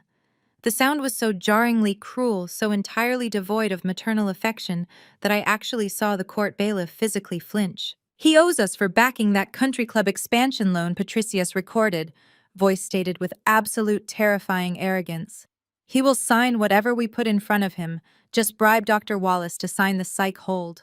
Once we freeze her accounts, we will funnel the $3 million through Bradley's LLC and leave her with a monthly allowance of $1,000. She is too stupid to fight back." I pressed the screen on my phone, pausing the playback. The silence that followed the recording was absolute, deafening, and suffocating. It was as if every single ounce of oxygen had been instantly vacuumed out of the room. The sheer, undeniable malice in her recorded words hung oppressively over the court. The mask had not just slipped, it had been violently ripped away, exposing the dark, rotting core of my family for the entire justice system to see. I turned my gaze away from my phone and looked up at the bench. Judge Harrison looked like he had been physically struck. His face was a mottled, dangerous shade of crimson. The deep lines around his mouth were drawn tight with an anger so profound it practically radiated from the bench. He was a seasoned judge who had likely presided over hundreds of bitter family disputes, but the blatant, orchestrated attempt to weaponize his courtroom for a multi-million-dollar theft was a profound insult to his judicial authority. He stared at Patricia in the witness box with an expression of unfiltered, absolute revulsion. Patricia was gripping the wooden rail of the witness stand so tightly that her knuckles were entirely white. The pristine, tearful victim act she had maintained just moments before was entirely gone. Her chest was heaving with shallow, panicked breaths. She looked frantically around the room, searching for an escape route, searching for an ally, but finding nothing but shocked, disgusted faces. She opened her mouth desperately, trying to salvage her shattered reality. "Your Honor!" She stammered, her voice shrill and trembling, completely stripped of its usual smooth authority. That is heavily edited. It is a fabrication. She is using computers to fake my voice. She is sick, Your Honor. She is trying to frame us because she hates us." She pointed a violently shaking finger at me, but the gesture lacked any real power. It was the pathetic, flailing defense of a cornered narcissist who realized her lifelong ability to manipulate the truth had finally hit a solid brick wall. "No one is editing anything, Patricia," I stated, my voice echoing with icy, relentless authority. "The metadata on that audio file is fully preserved, time-stamped, and cryptographically verified. Furthermore, the video file attached to that audio clearly shows you and Richard standing directly in front of my door. I have already provided the raw, unedited files to the district attorney's office for their review regarding the conspiracy to commit medical and financial fraud." My mother physically recoiled, sinking back into the heavy wooden chair as if her bones had suddenly turned to liquid. She looked over at my father for help, but Richard was staring blankly at the floor, absolutely paralyzed by the impending reality of severe criminal charges. They had built an elaborate, suffocating cage designed to lock me away and steal my grandfather's legacy, entirely confident that my lifelong conditioning to stay quiet would prevent me from fighting back. They never anticipated that I would use their own arrogance as the lock and their own spoken words as the key. I turned back to the judge, keeping my posture impeccably straight. "As you can clearly hear, Your Honor." I concluded, my tone clinical and resolute. "This petition has absolutely nothing to do with my mental health, my safety, or my well-being. This is a documented, coordinated criminal conspiracy. My mother, my father, and my brother colluded with corrupt medical professionals to weaponize the conservatorship system. They intended to legally strip me of my civil rights, lock me in a psychiatric facility, and drain my $3.2 million trust fund to quietly pay off Bradley's federal tax evasion penalties." The entire courtroom remained frozen in a state of suspended animation, processing the sheer magnitude of the extortion. The reality of their crimes was no longer a hidden family secret. It was a matter of public, undeniable court record. Suddenly, the silence was shattered by the violent screech of a wooden chair being shoved forcefully across the floor. Mr. Thorne jumped up from the plaintiff's table, his face flushing a bright, furious red. The polished, arrogant lawyer who had confidently swaggered into the courtroom was completely gone, replaced by a man terrified that his own legal career was about to go up in flames. He pointed wildly at the Bluetooth speaker, his voice cracking as he practically screamed at the bench. "That recording is a violation of state privacy laws. It is inadmissible and illegal." I did not flinch as Mr. Thorne's voice cracked, his desperate shout echoing off the mahogany walls of the courtroom. He was frantically waving his hands, attempting to block the devastating reality of the audio recording from entering the official court record. His face was a mottled, unhealthy shade of crimson, and a thick bead of sweat rolled down his temple. He knew that if this recording was admitted, his clients were not just losing a civil conservatorship hearing. They were actively facing federal conspiracy and fraud charges. "Your Honor," Mr. Thorne stammered, gripping the edges of his table, "this is a blatant violation of the State Wiretapping Act. My clients had a reasonable expectation of privacy in what they believed was a secluded location. The defendant cannot illegally record private conversations and submit them as evidence. I move for an immediate strike and sanctions against the defendant." I turned my body entirely toward the bench, completely ignoring the panicked attorney behind me. I did not look down at my notes. I did not need to. I had memorized this exact legal countermeasure 6 months ago when I first realized my family was plotting to destroy me. That is completely incorrect, Your Honor. I stated, my voice projecting with a calm, lethal authority that forced the entire courtroom to hang on my every word. I direct opposing counsel to state Penal Code Section 18.20, which explicitly establishes this jurisdiction as a one-party consent state. As the owner of the security device and a lawful resident of the property, I implicitly provided that consent the moment the recording was initiated. Mr. Thorne opened his mouth to interrupt, but I raised my hand, cutting him off with practiced precision. I was not finished dismantling him. Furthermore, I continued maintaining direct, unwavering eye contact with Judge Harrison. The plaintiff's claim to a reasonable expectation of privacy is legally baseless. The recording took place in the common shared hallway of a multi-unit apartment building. Under established appellate precedent, specifically State versus Henderson and the appellate ruling in Commonwealth versus Miller, a common thoroughfare accessible to other tenants, maintenance staff, and delivery personnel does not constitute a constitutionally protected space. Anyone walking down that hall could have heard them conspiring to commit medical fraud. There is absolutely no expectation of privacy in a public corridor. The evidence is entirely admissible. Mr. Thorne stared at me, his mouth hanging slightly open. He looked as if he were watching a golden retriever suddenly begin reciting Shakespeare. He blinked rapidly, searching his mind for a legal rebuttal, but his mental arsenal was completely empty. He had walked into this courtroom expecting to easily steamroll an unrepresented, unstable, and financially incompetent woman. He had absolutely no idea he had just walked into a meticulously prepared legal slaughterhouse. Judge Harrison looked down at Mr. Thorne, his expression radiating absolute judicial disdain. He did not ask the attorney if he had a counter-argument. The judge simply picked up his wooden gavel and slammed it down with a sharp, decisive crack. Objection overruled. Judge Harrison announced, his deep voice carrying a terrifying finality. The audio recording is admitted into evidence in its entirety. The court finds no violation of privacy statutes given the public nature of the apartment corridor and the one-party consent laws of this state. At the plaintiff's table, my mother let out a small, strangled gasp, her hands flying to her throat as if she were suddenly choking. My father sank lower into his chair, his broad shoulders collapsing under the crushing weight of impending criminal liability. The arrogant, untouchable facade they had worn for my entire life was completely pulverized, leaving nothing but two terrified, exposed criminals waiting for the fallout. Judge Harrison did not look away from me. The anger that had previously clouded his features was slowly shifting into an expression of intense, highly focused curiosity. He leaned forward over his elevated wooden bench, folding his hands together. He looked down at the massive stacks of evidence I had submitted. He carefully examined the heavy legal binders sitting on my defense table. He studied the perfectly formatted exhibit tags, the precise blue book citations, and the flawless professional structure of my evidentiary procedure. He picked up the written brief I had submitted at the beginning of the hearing. He turned the pages slowly, his eyes scanning the dense, complex legal arguments I had authored to dismantle my parents' fraudulent psychiatric claims.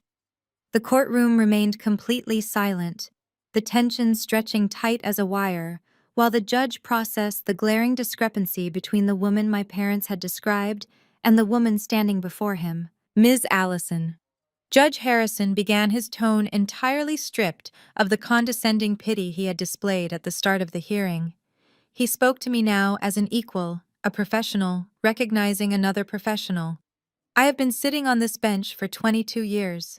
I have presided over thousands of complex civil litigations, corporate fraud cases, and hostile estate disputes. I know what an amateur legal defense looks like. He tapped his index finger against the thick stack of my submitted documents. These briefs were not drafted by a layperson. The judge continued, his piercing gaze locking directly onto mine. Your cross-examination of the proposed conservator was textbook. Your grasp of appellate case law, evidentiary procedure, and corporate financial ledgers is highly advanced. Your parents and their legal counsel stood in my courtroom this morning and swore under oath that you were severely mentally ill. They claimed you were completely detached from reality. Judge Harrison paused, looking over at my parents with a glare so sharp it could cut glass. They specifically claimed in their sworn affidavits that you were an unemployed barista. The judge stated, his voice dropping to a low, dangerous rumble. They testified that you spent your days making coffee and hallucinating conspiracy theories in a cramped apartment. They insisted you possessed absolutely no basic financial literacy or professional ambition. The judge leaned back in his leather chair, crossing his arms over his black robes. So, Ms. Allison Judge Harrison asked the question hanging heavily in the quiet room. Where exactly did an unemployed barista learn to draft flawless legal injunctions, track hidden offshore shell companies, and argue complex appellate case law with such devastating proficiency? The silence that followed was electric. I could feel the eyes of every single person in the gallery burning into my back. I could feel the sheer suffocating terror radiating from the plaintiff's table. My parents were gripping the edges of the heavy wooden desk, their knuckles stark white, their breathing shallow and erratic. They were finally realizing the catastrophic magnitude of their mistake. They had spent my entire adult life underestimating me, mocking my choices, and treating my quiet independence as a fundamental character flaw. They thought my refusal to attend their superficial country club events meant I was a failure. They thought my modest apartment meant I was poor. They had never bothered to ask what I actually did for a living, because they never believed I was capable of doing anything that mattered. I turned my body slowly, taking my time. I looked past Mr. Thorne, who was staring at the floor in utter defeat. I looked directly at my mother, watching the final remnants of her arrogant, controlling matriarch persona dissolve into pure, unadulterated dread. I looked at my father, seeing the exact moment his greedy, calculating mind realized he had handed his entire future over to the daughter he had consistently treated like garbage. I turned back to the bench, maintaining my perfect, unyielding posture. I did not smile. I did not gloat. I delivered the truth with the cold, heavy impact of a swinging hammer. I am not a barista, Your Honor, I stated clearly, letting my voice fill every corner of courtroom 4B. I am a senior shadow writer and independent legal consultant for 3 of the largest corporate defense firms on the East Coast. I draft appellate briefs, untangle fraudulent corporate bankruptcies, and author complex financial risk assessments for a living. I have spent the last 8 years professionally dismantling men exactly like my brother. My father's jaw actually dropped. His mouth hung open, a physical manifestation of his total shock. My mother covered her face with both hands, letting out a soft, pathetic whimper. The irony was absolute and completely unforgiving. They had walked into a court of law to declare me legally incompetent, entirely unaware that they had just initiated a legal war against a woman who built the very weapons used to destroy them. The silence in the courtroom was so absolute it felt heavy, pressing down on the shoulders of everyone present. Judge Harrison stared at me, his eyes narrowing as he processed the magnitude of my statement. He extended his hand over the heavy mahogany bench, his palm open and waiting. He demanded to see proof of my extraordinary claim, stating that anyone could stand in a court of law and declare themselves a legal professional. I nodded respectfully. I turned back to my defense table and unlatched my final, thinnest leather folder. This was the moment I had envisioned during every single exhausting, caffeine-fueled night over the past 7 years. I pulled out my most lethal piece of evidence. I walked purposefully toward the front of the room and slid 2 items directly across the clerk's polished wooden desk. The first was a heavy embossed document with a raised gold seal. The second was a small, rigid piece of plastic. I announced for the official record that I was submitting my certified original Juris Doctor degree from Northwestern University alongside my active, fully credentialed State Bar Association identification card. The clerk picked up the items, her eyes widening slightly before she handed them up to the judge. Judge Harrison adjusted his reading glasses. He scrutinized the gold seal on the degree. He examined the holographic security overlay on the bar card. He looked from the photo on the plastic ID directly to my face, verifying the match. He then looked down at my parents, who were sitting frozen at the plaintiff's table, resembling statues carved out of pure dread. I turned to face my mother and father. I wanted them to hear every single word. I wanted them to understand exactly how thoroughly they had failed to break me. You told everyone I was a depressed, pathetic college dropout. I said, my voice steady and echoing clearly in the vast room. You spun a tragic narrative for your country club friends, claiming I was too fragile and unstable to handle the pressures of a real education. You used my mental health struggles as a convenient excuse to discard me, fully believing I would just quietly disappear into a life of complete failure. Patricia stared at me, her manicured hands trembling violently in her lap.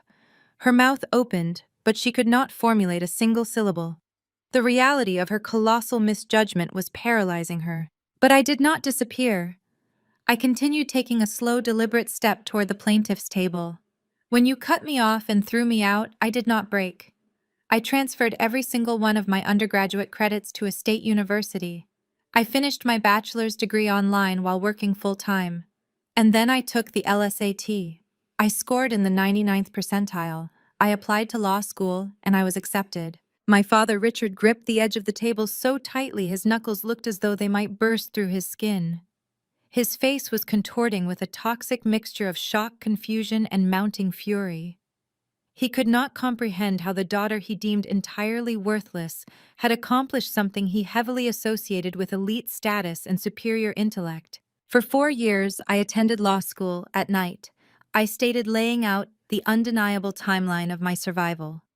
I worked 10-hour shifts during the day, writing corporate contracts and doing freelance paralegal work, and then I sat in lecture halls until midnight. I paid for my own tuition. I paid for my own textbooks. I paid my own rent. I did not take out a single predatory loan, and I certainly did not come begging you for a handout. I built my career entirely on my own merit, brick by grueling brick. Mr. Thorne, the highly paid attorney my parents had hired to destroy me, was now actively massaging his temples.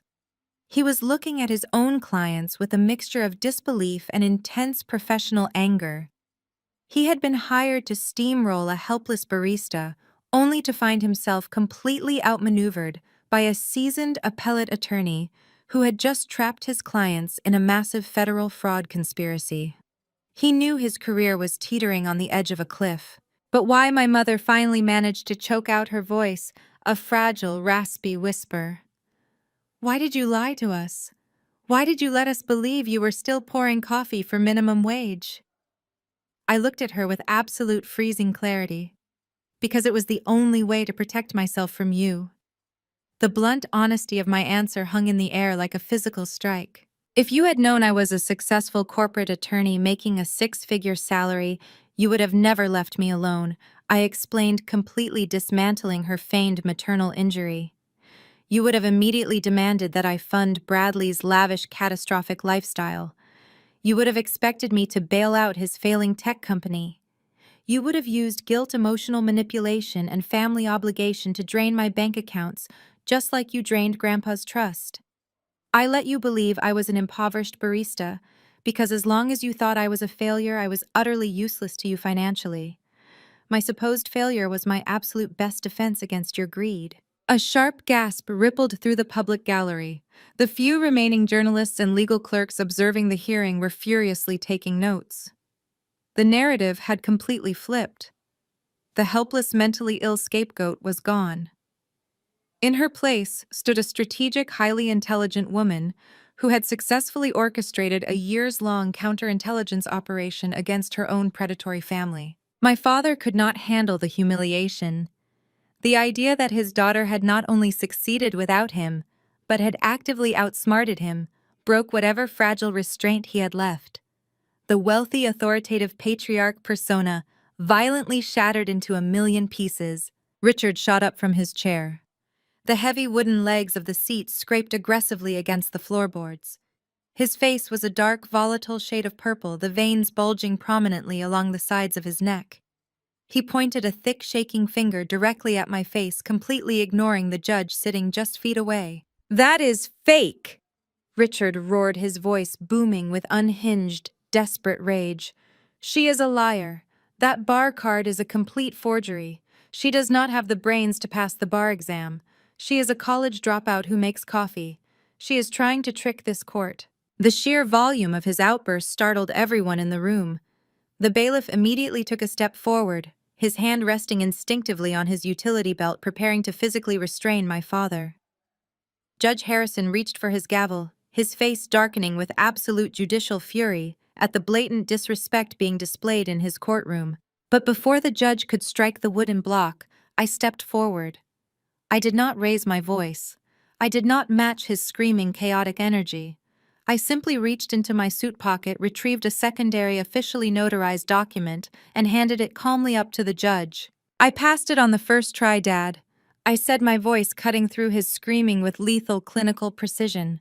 Unlike Bradley, who failed his Series 7 financial exam 3 times before you illegally paid a proxy to take it for him. The courtroom exploded. The sheer volume of my father's unhinged accusation was instantly swallowed by the overlapping, frantic whispering of the gallery and the sudden chaotic movement at the plaintiff's table. My words hung in the air, a lethal, undeniable truth that severed the last remaining thread of my family's fabricated reality. Judge Harrison brought his wooden gavel down with blinding force. The sharp, violent cracks echoed like gunfire against the high oak ceilings, demanding absolute order. The judge stood up behind his elevated bench, his black robes billowing his face a mask of unprecedented judicial wrath. He pointed his gavel directly at my father and ordered him to sit down and remain entirely silent, warning him that one more outburst would result in him spending the night in a county holding cell for contempt of court. Richard collapsed into his heavy wooden chair as if his knees had been physically kicked out from under him. At the edge of the plaintiff's table, Mr. Thorne was practically hyperventilating. The polished, arrogant lawyer who had swaggered into courtroom 4B just 2 hours prior was completely gone. He stared at my certified bar card, lying on the clerk's desk, then looked at the federal audit documents I had submitted, and finally turned his horrified gaze toward his own clients. He realized in a terrifying career-defining instant that he was standing on a live legal landmine. His clients had not just lied to him, they had actively weaponized his license to commit federal extortion. They had submitted fraudulent psychiatric evaluations, committed perjury under oath, and attempted to steal over $3 million from a fully credentialed practicing attorney. Thorne frantically began shoving his legal pads and pens into his leather briefcase. His hands were visibly shaking, his breath coming in short, panicked gasps. He stood up, avoiding my eyes entirely, and addressed the bench.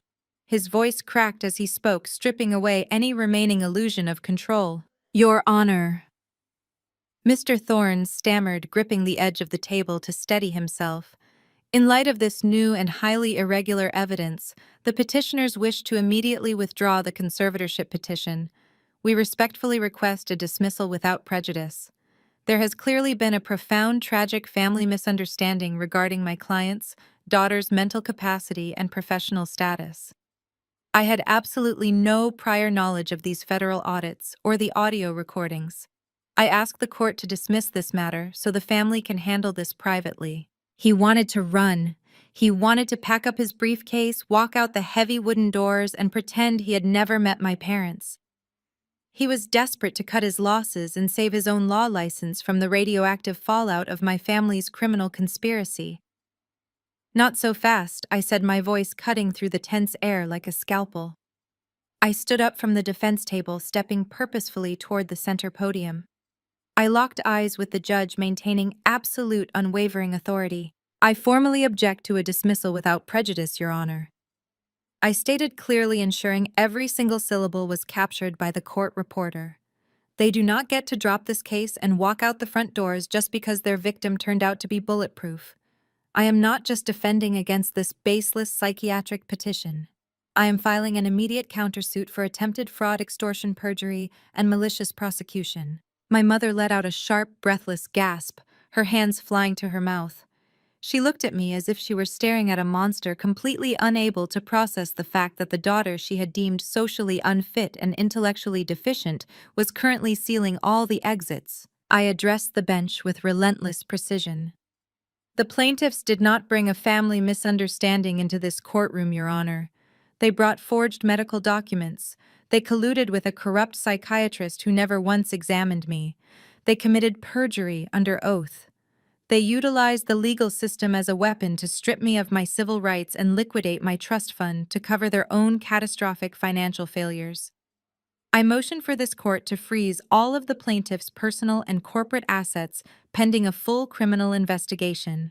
Mr. Thorne tried to object, his voice a pathetic, wavering squeak, claiming that a countersuit required proper prior filing and could not be initiated verbally during a conservatorship hearing. Judge Harrison glared down at the attorney, his eyes burning with absolute disgust. The judge slammed his gavel down one single time, a heavy definitive strike that finalized my parents' doom. Objection denied, Mr. Thorne. Judge Harrison boomed, his voice echoing with unforgiving authority. You brought a fraudulent petition into my courtroom. You submitted sworn affidavits that were entirely fabricated. I do not care what your clients told you in private. You are an officer of the court, and your firm is now actively implicated in a multi-million-dollar extortion scheme. I am granting the defendant's motion to proceed with her evidentiary presentation for sanctions and countersuit liability. Furthermore, I am instructing the bailiffs to lock the courtroom doors. Absolutely no one is leaving until we get to the bottom of this criminal conspiracy. The heavy metallic clack of the bailiffs locking the double oak doors at the back of the courtroom sounded like a vault slamming shut. The trap had officially closed. I stepped out from behind the podium and walked slowly toward the center of the room. I did not carry any notes. I did not need any binders or highlighted legal pads. I knew their financial ledgers better than they did. I knew their secrets, their lies, and their hidden offshore accounts. I had lived in the shadow of their suffocating arrogance for 32 years, constantly shrinking myself to make room for their egos. I was done shrinking. Your Honor, I said, keeping my posture impeccably straight. In order to establish the full scope of the financial extortion that drove this fraudulent petition, the court must understand the current verified state of my parents' personal assets. The court must understand exactly why they were so desperate to seize my $3 million trust. I turned my body entirely to face the plaintiff's table. The power dynamic in the room physically shifted. It was a tangible, heavy transformation. For my entire life, my father had been the towering, untouchable patriarch. He dictated the rules, controlled the money, and decided who was worthy of respect. He had spent decades mocking my choices, belittling my intellect, and treating me like a defective asset. Now he was sitting in a locked courtroom, his face pale and slick with cold sweat, entirely at my mercy. I looked directly into his eyes, stripping away decades of his patriarchal authority with a single freezing glance. I call Richard to the stand, I announced, my voice ringing out with absolute command. My father froze. He gripped the arms of his chair, his broad shoulders shrinking as he looked wildly at Mr. Thorne for a lifeline. He silently pleaded with his highly paid attorney to stop this, to object, to use some legal loophole to save him from the humiliation of being interrogated by his own scapegoat daughter. But Mr. Thorne just stared blankly at the polished wooden table, completely defeated, unwilling to risk his own skin for a man who had lied to him. Mr. Richard. Judge Harrison barked, his tone leaving absolutely no room for negotiation. Take the witness stand immediately. You are still under oath. Richard swallowed hard, his throat bobbing visibly above his expensive silk tie. He slowly pushed his chair back, his hands shaking as he stood up. The confident, domineering titan of industry was entirely gone. He looked like an old, terrified man walking to the gallows. He shuffled across the floor, his heavy footsteps echoing in the dead silence of the room, and climbed into the wooden witness box. He sat down heavily, refusing to meet my eyes, staring instead at the microphone in front of him. I walked slowly toward the witness stand, stopping just a few feet away. I was no longer the disappointment. I was no longer the awkward, quiet girl who hid in her room while the golden children were celebrated. I was the apex predator in my natural habitat, and I was about to surgically dissect his entire life. I stood a mere 3 feet from the polished oak of the witness box, invading the physical space that my father had always used to dominate others. Richard sat rigidly. His broad shoulders squared, his jaw thrust forward in a desperate, deeply ingrained instinct to project superiority. He adjusted his expensive silk tie, attempting to look like the wealthy, untouchable patriarch he had played for decades. But his hands betrayed the facade. They were trembling violently, his knuckles knocking against the wooden railing. He quickly shoved his hands into his lap, interlacing his fingers so tightly that the skin turned a sickly, bloodless white. He refused to look at me, keeping his gaze fixed firmly on the brass microphone positioned in front of him. "State your full name for the court record," I said, my voice echoing with a cold, unyielding authority that had never existed in our childhood home. He clenched his jaw, the muscle ticking visibly under his skin. "Richard Thomas Sterling," he muttered, his voice lacking its usual booming theatrical resonance. "And your relationship to the defendant," I pressed, forcing him to acknowledge the reality of the situation. "I am your father," he snapped, shooting a brief venomous glare in my direction. I did not react to his anger. I simply walked back to my defense table and picked up my third heavily tabbed legal binder. The sharp snap of the metal ring's opening echoed loudly in the silent, locked courtroom. I pulled out a stack of documents, handing the copies to the bailiff to distribute to the bench and the completely paralyzed Mr. Thorne. "Let us discuss the origin of the assets you are actively attempting to seize through this conservatorship," I stated, stepping back to the center podium. "Your Honor, I submit Exhibit F, the certified fully executed estate documents and final will of Arthur Sterling, my late grandfather." I turned back to Richard. "You filed a sworn affidavit with this court stating that the $3.2 million in my accounts was a family asset, a sum of money that I somehow mismanaged or illegitimately hoarded away from your rightful control. Is that correct?" Richard shifted his weight, his eyes darting toward Judge Harrison, who was already scrutinizing the estate documents with a lethal focus. My father cleared his throat, attempting to summon his country club bravado. "It was a misunderstanding in the estate planning," Richard said, his tone dripping with forced condescension. "My father, your grandfather, was not in his right mind during his final months. He made an error in the asset distribution. That money was always intended to remain within the primary family portfolio to sustain our collective business ventures. You simply took advantage of an old man's confusion." I let his lie hang in the heavy air of the courtroom for exactly 2 seconds. "Please read Section 4, Paragraph 2 of Exhibit F aloud for the court." Richard Fish instructed, pointing directly at the document resting on the ledge of his witness box. He stared at the paper, his face flushing a deep volatile crimson. "I will do no such thing," he growled. "This is entirely irrelevant to your current mental breakdown." "Mr. Sterling!" Judge Harrison intervened, his voice cracking like a whip from the elevated bench. "You will read the section as instructed, or you will find yourself occupying a holding cell before the lunch recess. Read the document." Richard swallowed hard, a thick bead of sweat rolling down his temple. He picked up the paper with visibly shaking hands.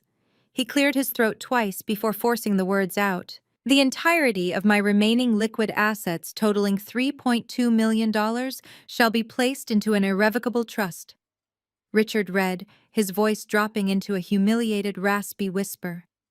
"The sole and exclusive beneficiary of this trust shall be my granddaughter, Allison Sterling.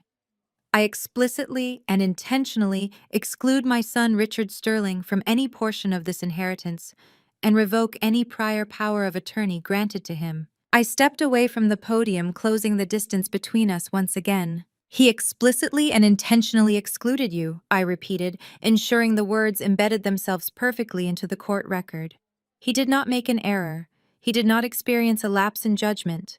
He actively legally barred you from touching a single cent of his money. And for the last 5 years you have spun a fictional narrative to your friends and colleagues claiming I stole from you. But the truth is much darker, is it not?" Richard gripped the railing again, his breathing turning ragged. "That money belonged to this family," he hissed, his temper fracturing. "I built the infrastructure of this family. I deserved that capital to secure our legacy." "You are highly concerned with legacy," I countered smoothly, pulling another stack of heavily stamped financial ledgers from my folder. "Let us examine exactly how you managed the legacy while my grandfather was still alive." "Your Honor, I submit Exhibit G. These are certified historical bank statements from Arthur Sterling's primary retirement accounts spanning the 5 years immediately preceding his death." I watched as the bailiff handed the documents to the judge. Mr. Thorne did not even reach for his copy. The attorney simply sat in his chair, rubbing his face with both hands, utterly resigned to the catastrophic destruction of his clients. "Let us review these ledgers together, Richard," I said, my voice dropping into a clinical forensic register. 5 years before my grandfather died, his cognitive decline began. He trusted you to manage his daily affairs and medical expenses. You held joint access to his primary checking account for the strict purpose of ensuring his care. Yet the forensic accounting tells a very different story. I held up a highlighted page for the courtroom to see. On August 14th, a wire transfer of $80,000 was initiated from my grandfather's retirement fund. I stated, reading directly from the financial forensics. This money was not sent to a medical facility. It was not sent to an assisted living program. It was wired directly into a hidden offshore account. A specific offshore account that perfectly matches the routing numbers used by your son Bradley during his extravagant year-long study abroad trip to Europe. Patricia let out a muffled, horrifying sound from the plaintiff's table. She buried her face in her hands, her shoulders shaking. The illusion of her perfect, wealthy family was being surgically gutted. Richard opened his mouth, his face turning an alarming shade of gray.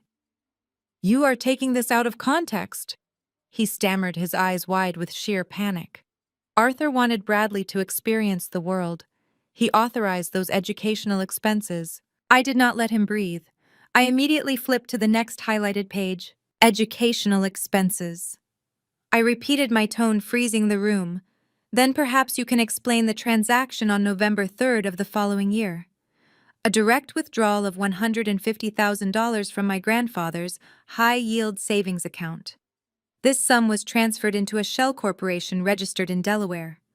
A shell corporation that served as the exact initial seed funding for Bradley's first catastrophically failed technology startup. The silence in the courtroom was absolute. The severity of the crimes being exposed was staggering. This was not a simple family dispute over a will. This was a documented, irrefutable case of massive financial exploitation and elder abuse. "You bled an elderly man dry," I said, my voice rising in power, dominating the physical space of the courtroom. "You used your own father's declining health as a personal piggy bank. You secretly siphoned hundreds of thousands of dollars from his retirement accounts to fund your golden child's lavish vacations and utterly useless business ventures. You drained his life savings to maintain the sterling family image of superiority while actively ignoring his medical needs." Richard completely unraveled. The polished country club patriarch shattered into a desperate, cornered thief.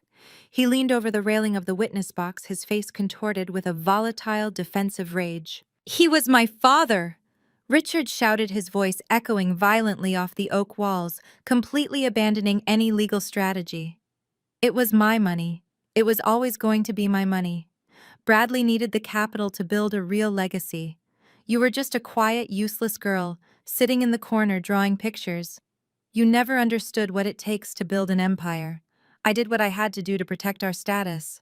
The admission hung in the air, a direct recorded confession of systemic financial abuse. Judge Harrison stared down at my father with an expression of such profound judicial disgust that it seemed to lower the temperature in the room. The judge slowly picked up his pen and made a distinct, heavy mark on his legal pad, sealing Richard's fate entirely. I stepped right up to the edge of the witness box. I looked directly into my father's terrified, furious eyes. He had spent my entire life making me feel small, defective, and unworthy of a single ounce of respect. He had forced me to hide my intelligence, to mask my success, and to play the role of the broken scapegoat just to survive his suffocating greed. I did not feel small anymore. I was the architect of his absolute ruin. "This is the exact reason grandfather wrote you out of the will, isn't it, Richard?" I asked, my voice carrying the lethal, undeniable weight of total victory. "He didn't leave the money to me randomly. He left it to me because he knew you were a thief." The word thief hung in the stagnant air of courtroom 4B, a brutal, undeniable verdict that shattered the final remnants of Richard Sterling's manufactured empire. He did not immediately yell. He did not attempt another blustering denial. Instead, all the color drained from his face, leaving behind a sickly, ashen gray. His jaw slackened. The fierce, overbearing patriarch who had dictated my entire existence was suddenly reduced to a hollow, terrified shell of a man staring down the barrel of a federal indictment. I maintained my position just inches from the witness box. I did not blink. I let the crushing weight of the silence suffocate him. Every eye in the room was fixed on his trembling hands. The court reporter's fingers hovered perfectly still over her stenotype machine waiting for his defense. None came. At the plaintiff's table, Mr. Thorne had physically pushed his chair several feet away from my mother. The attorney was staring straight ahead at the polished mahogany paneling of the judge's bench, aggressively dissociating himself from the catastrophic implosion of his clients. He was no longer representing them. He was actively preparing his own legal defense for when the state bar inevitably investigated his firm's involvement in this fraudulent conservatorship. The devastation, however, was not confined to the well of the courtroom. The true collateral damage was unraveling just behind me in the public gallery. I heard the sharp, sudden scrape of a heavy wooden pew being pushed back. The sound cut through the dead silence like a gunshot. I turned my head slightly, keeping my posture rigid. Sitting in the second row of the gallery, directly behind the wooden partition, was my brother Bradley. For my entire life, Bradley had been the undisputed golden child.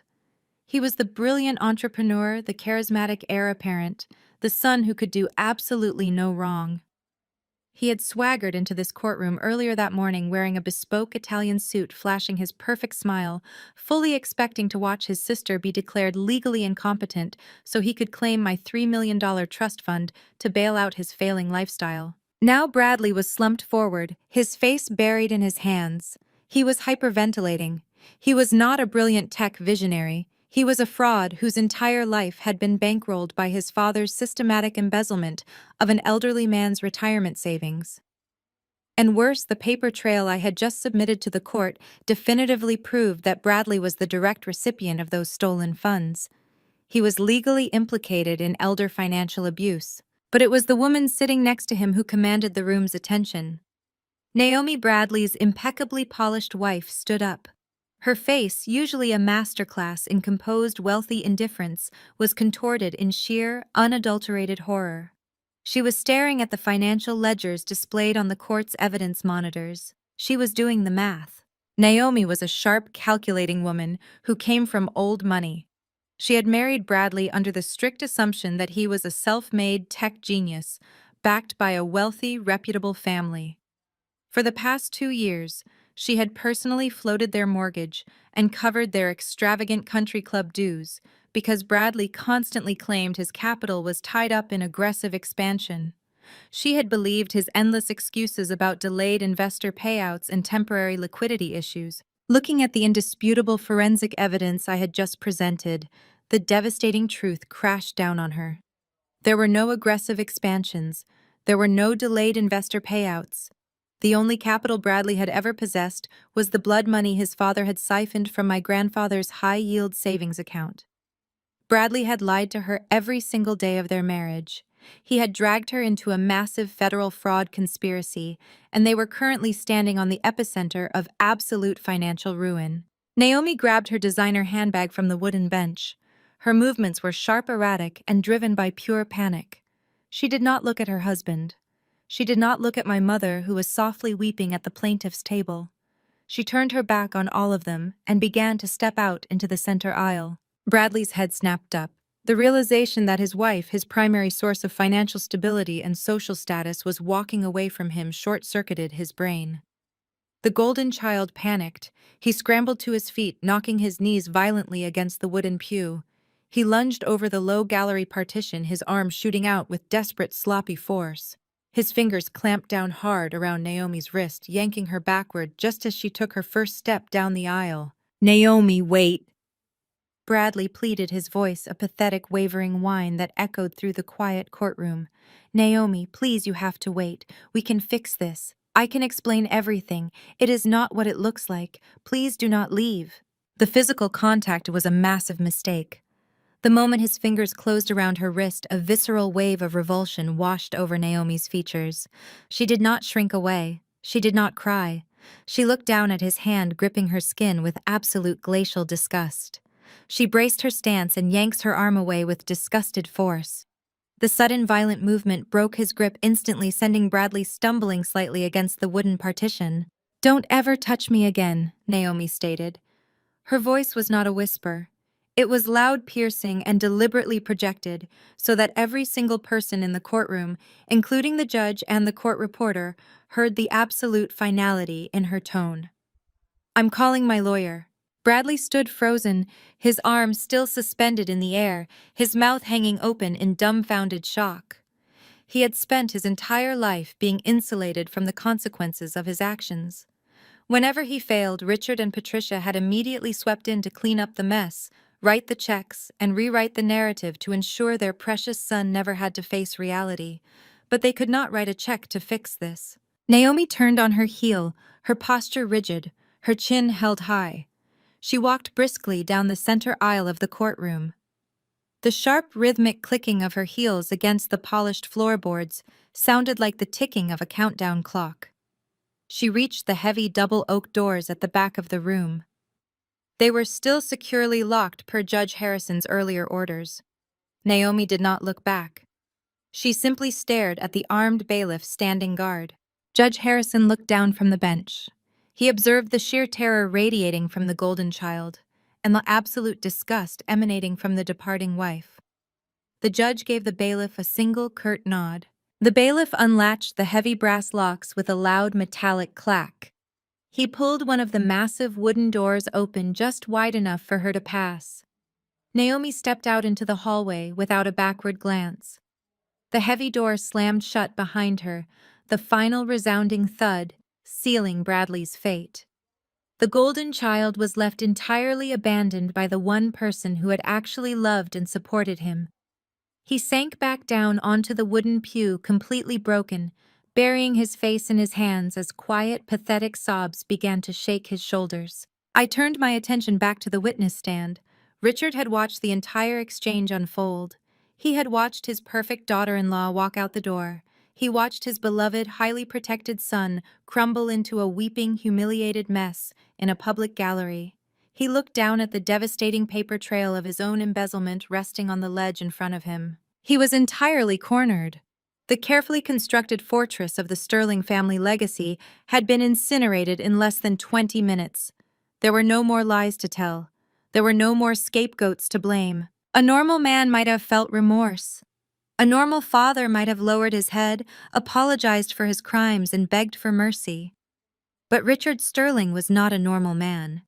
He was a malignant narcissist who had just been forcefully stripped of his power, and his reaction was one of pure, unadulterated venom. His face flushed a violent, dangerous red. The veins in his forehead throbbed against his skin. He gripped the wooden railing of the witness stand, pushing himself up until he was leaning aggressively over the edge, looming toward me. He did not look at the judge. He did not look at his useless lawyer. He locked his furious, bloodshot eyes exclusively on me. He raised his right arm, pointing a shaking finger directly at my face. Spittle flew from his lips as his rage finally boiled over into a full, uncontrollable eruption. "We gave you life!" Richard roared, his voice tearing through the courtroom with a terrifying primal intensity. "You owe us everything. You're an ungrateful, selfish anomaly." His words slammed against the high oak walls of the courtroom, vibrating with a venomous, desperate energy. The silence that instantly followed his outburst was suffocating. Every clerk, every bailiff, and every journalist in the gallery held their collective breath. Judge Harrison gripped his wooden gavel, his knuckles white, but he did not strike it. He let the raw, ugly truth of my father's character hang naked in the sterile air of the room. Richard stood half out of the witness box chest, heaving his face a terrifying mask of cornered rage. I did not flinch. I did not step back. I looked at him dead in the eye, feeling an absolute glacial calm wash over my entire body. "You gave me life," I repeated, my voice dropping to a low, lethal register that carried to every corner of courtroom 4B. "And then you spent the next 33 years trying to make me regret it." I took a deliberate step closer to the wooden railing of the stand. I was not yelling. I did not need to raise my voice to match his chaotic desperation. I had the truth, and the truth is the heaviest weapon in any room. "You did not raise a daughter, Richard. You managed a liability. From the time I was a little girl, you instituted a systematic, calculated campaign of emotional starvation. I delivered a surgical breakdown of my existence in his household. If I earned a perfect grade, you asked why I was not participating in more extracurriculars. If I won an art competition, you mocked it as a frivolous waste of time because it did not align with your rigid corporate definition of success. You and Patricia created an environment where love was a currency tightly controlled and exclusively distributed to Bradley. I was the designated receptacle for every frustration, every failure, and every ounce of toxicity this family produced. At the plaintiff's table, my mother pressed both hands against her mouth, a stifled sob shaking her shoulders. She could not look at me.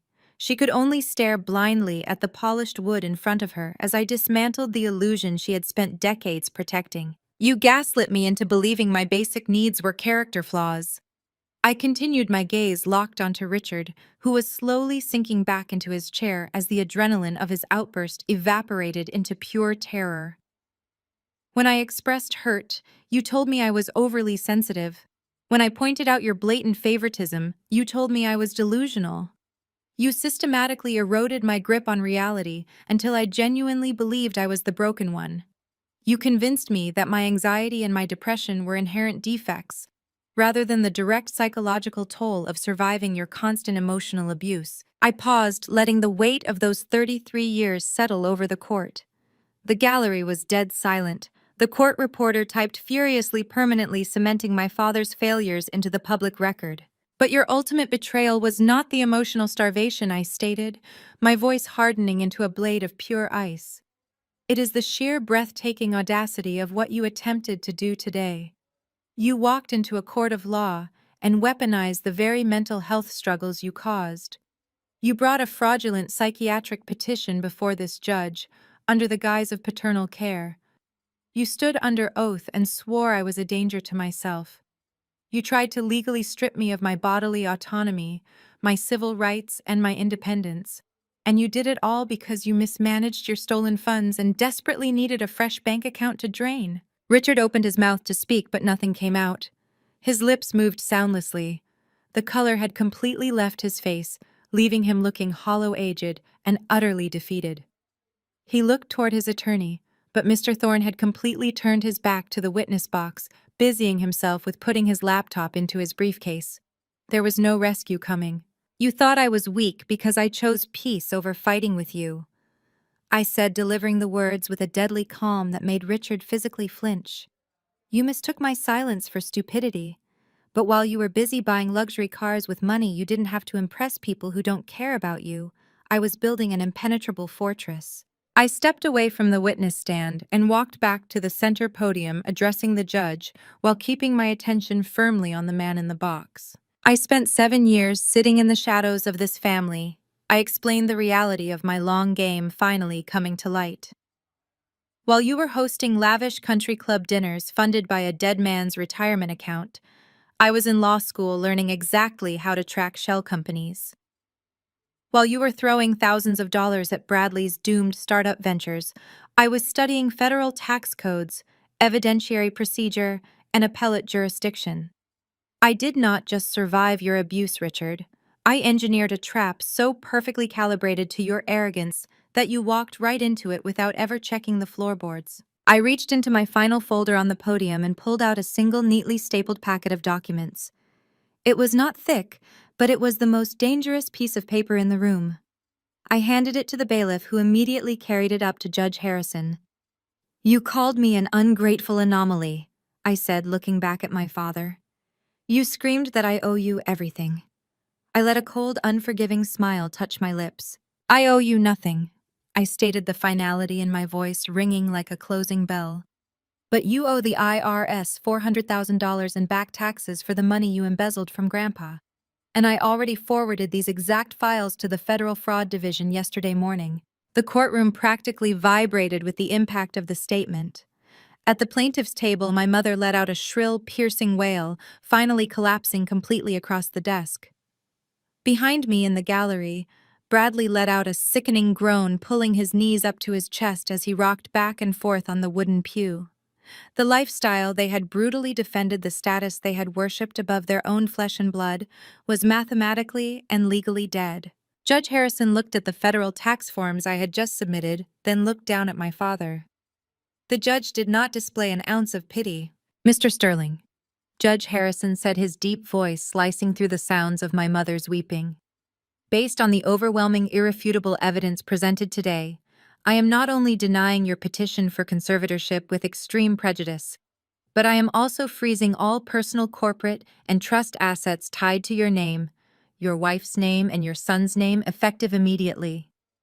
The judge picked up his gavel, holding it high. "I am forwarding the entirety of this court record, along with the audio recordings and forensic ledgers provided by the defense, directly to the district attorney's office for criminal prosecution. You are not leaving this courthouse as a free man today. Bailiffs take Mr. Sterling into custody for immediate processing on charges of perjury, attempted fraud, and suspected elder financial abuse." The heavy wooden gavel slammed down. The sound was deafening, absolute, and utterly perfect. Two armed bailiffs immediately moved toward the witness box. Richard did not fight them. He did not scream or point his finger or demand to be treated with respect. He simply stood up, his hands shaking so badly he could barely keep them at his sides, and allowed the officers to grip his arms. As they led him out of the wooden box and toward the side door of the courtroom, he looked at me one final time. There was no arrogance left. There was only the shattered, hollow realization that the daughter he had spent 33 years trying to bury had just buried him instead. The echo of his voice violently receded into the cavernous space of the courtroom. His words hung in the stagnant air, a desperate, pathetic attempt to reassert control over a narrative that had already slipped through his fingers. He stood in the witness box, his chest heaving, his face flushed an alarming, volatile crimson. He looked like a cornered animal, entirely stripped of the polished country club facade he had worn like armor for decades. He was panting, his knuckles turning white as he gripped the wooden railing, waiting for me to wither under his booming authority, just as I had done when I was a child. I did not flinch. I did not step back. I looked at him dead in the eye, feeling an absolute glacial calm wash over my entire body. The fear that had dictated my childhood, the desperate need for his approval that had chained me to this toxic family, was completely gone. In its place was a sharp, clinical clarity. "You gave me life," I repeated, my voice dropping to a low, lethal register that carried to every corner of the silent room. "And then you spent the next 33 years trying to make me regret it." I took a deliberate, measured step closer to the wooden railing of the stand. I was not yelling. I did not need to raise my voice to match his chaotic desperation. I had the truth, and the truth is the heaviest weapon in any room. "You did not raise a daughter, Richard. You managed a liability. From the time I was a little girl, you instituted a systematic, calculated campaign of emotional starvation." I delivered the words with forensic precision, stripping away the illusion of the loving patriarch. I delivered a surgical breakdown of my existence in his household. If I earned a perfect grade, you asked why I was not participating in more extracurriculars. If I won an art competition, you mocked it as a frivolous waste of time because it did not align with your rigid corporate definition of success. You pitted your own children against each other. You turned the dinner table into a courtroom where Bradley was always the plaintiff and I was always the defendant. You demanded perfection, but whenever I achieved it, you moved the finish line, so I remained in a permanent state of inadequacy. At the plaintiff's table, my mother pressed both hands against her mouth, a stifled sob shaking her shoulders. She could not look at me. She could only stare blindly at the polished wood in front of her as I dismantled the illusion she had spent decades protecting. She had enabled every single moment of his cruelty, choosing the comfort of her wealthy lifestyle over the well-being of her own child. You and Patricia created an environment where love was a currency tightly controlled and exclusively distributed to Bradley. I continued my gaze, never leaving my father. I was the designated receptacle for every frustration, every failure, and every ounce of toxicity this family produced. You gaslit me into believing my basic needs were character flaws. When I expressed hurt, you told me I was overly sensitive. When I pointed out your blatant favoritism, you told me I was delusional. You systematically eroded my grip on reality until I genuinely believed I was the broken one. Richard swallowed hard, his eyes darting wildly toward the gallery, looking for any sympathetic face. He found none. The gallery was entirely silent, captivated by the absolute destruction of his character. Do you remember the night I came to you having panic attacks because of the impossible standards you set? I asked the memory no longer holding any power over me. You told me I was weak. You told me sterling women do not cry. You sent me to a psychiatrist not to heal me, but to obtain a diagnosis you could use as a weapon. You wanted a paper trail of my instability, just in case I ever decided to challenge your absolute authority. You framed my completely normal reaction to a highly abnormal toxic environment as clinical insanity. It was a masterclass in psychological warfare. You break my legs, and then you point out to the world how defective I am because I cannot walk. You convinced me that my anxiety and my depression were inherent defects, rather than the direct psychological toll of surviving your constant emotional abuse. I paused, letting the weight of those 33 years settle over the court. The court reporter typed furiously, permanently cementing my father's failures into the public record. But your ultimate betrayal was not the emotional starvation I stated, my voice hardening into a blade of pure ice. It is the sheer breathtaking audacity of what you attempted to do today. You walked into a court of law and weaponized the very mental health struggles you caused. You brought a fraudulent psychiatric petition before this judge under the guise of paternal care. You stood under oath and played the heartbroken patriarch, claiming you were deeply concerned for my well-being. You tried to legally strip me of my bodily autonomy, my civil rights, and my independence. I leaned in, just slightly invading his space. You did not care about my mind. You cared about my bank accounts. You saw my grandfather's trust as a life raft for your sinking ship, and you decided to drown me to keep yourself afloat. You tried to steal my future under the guise of caring for my mental health. Richard opened his mouth to speak, but nothing came out. His lips moved soundlessly.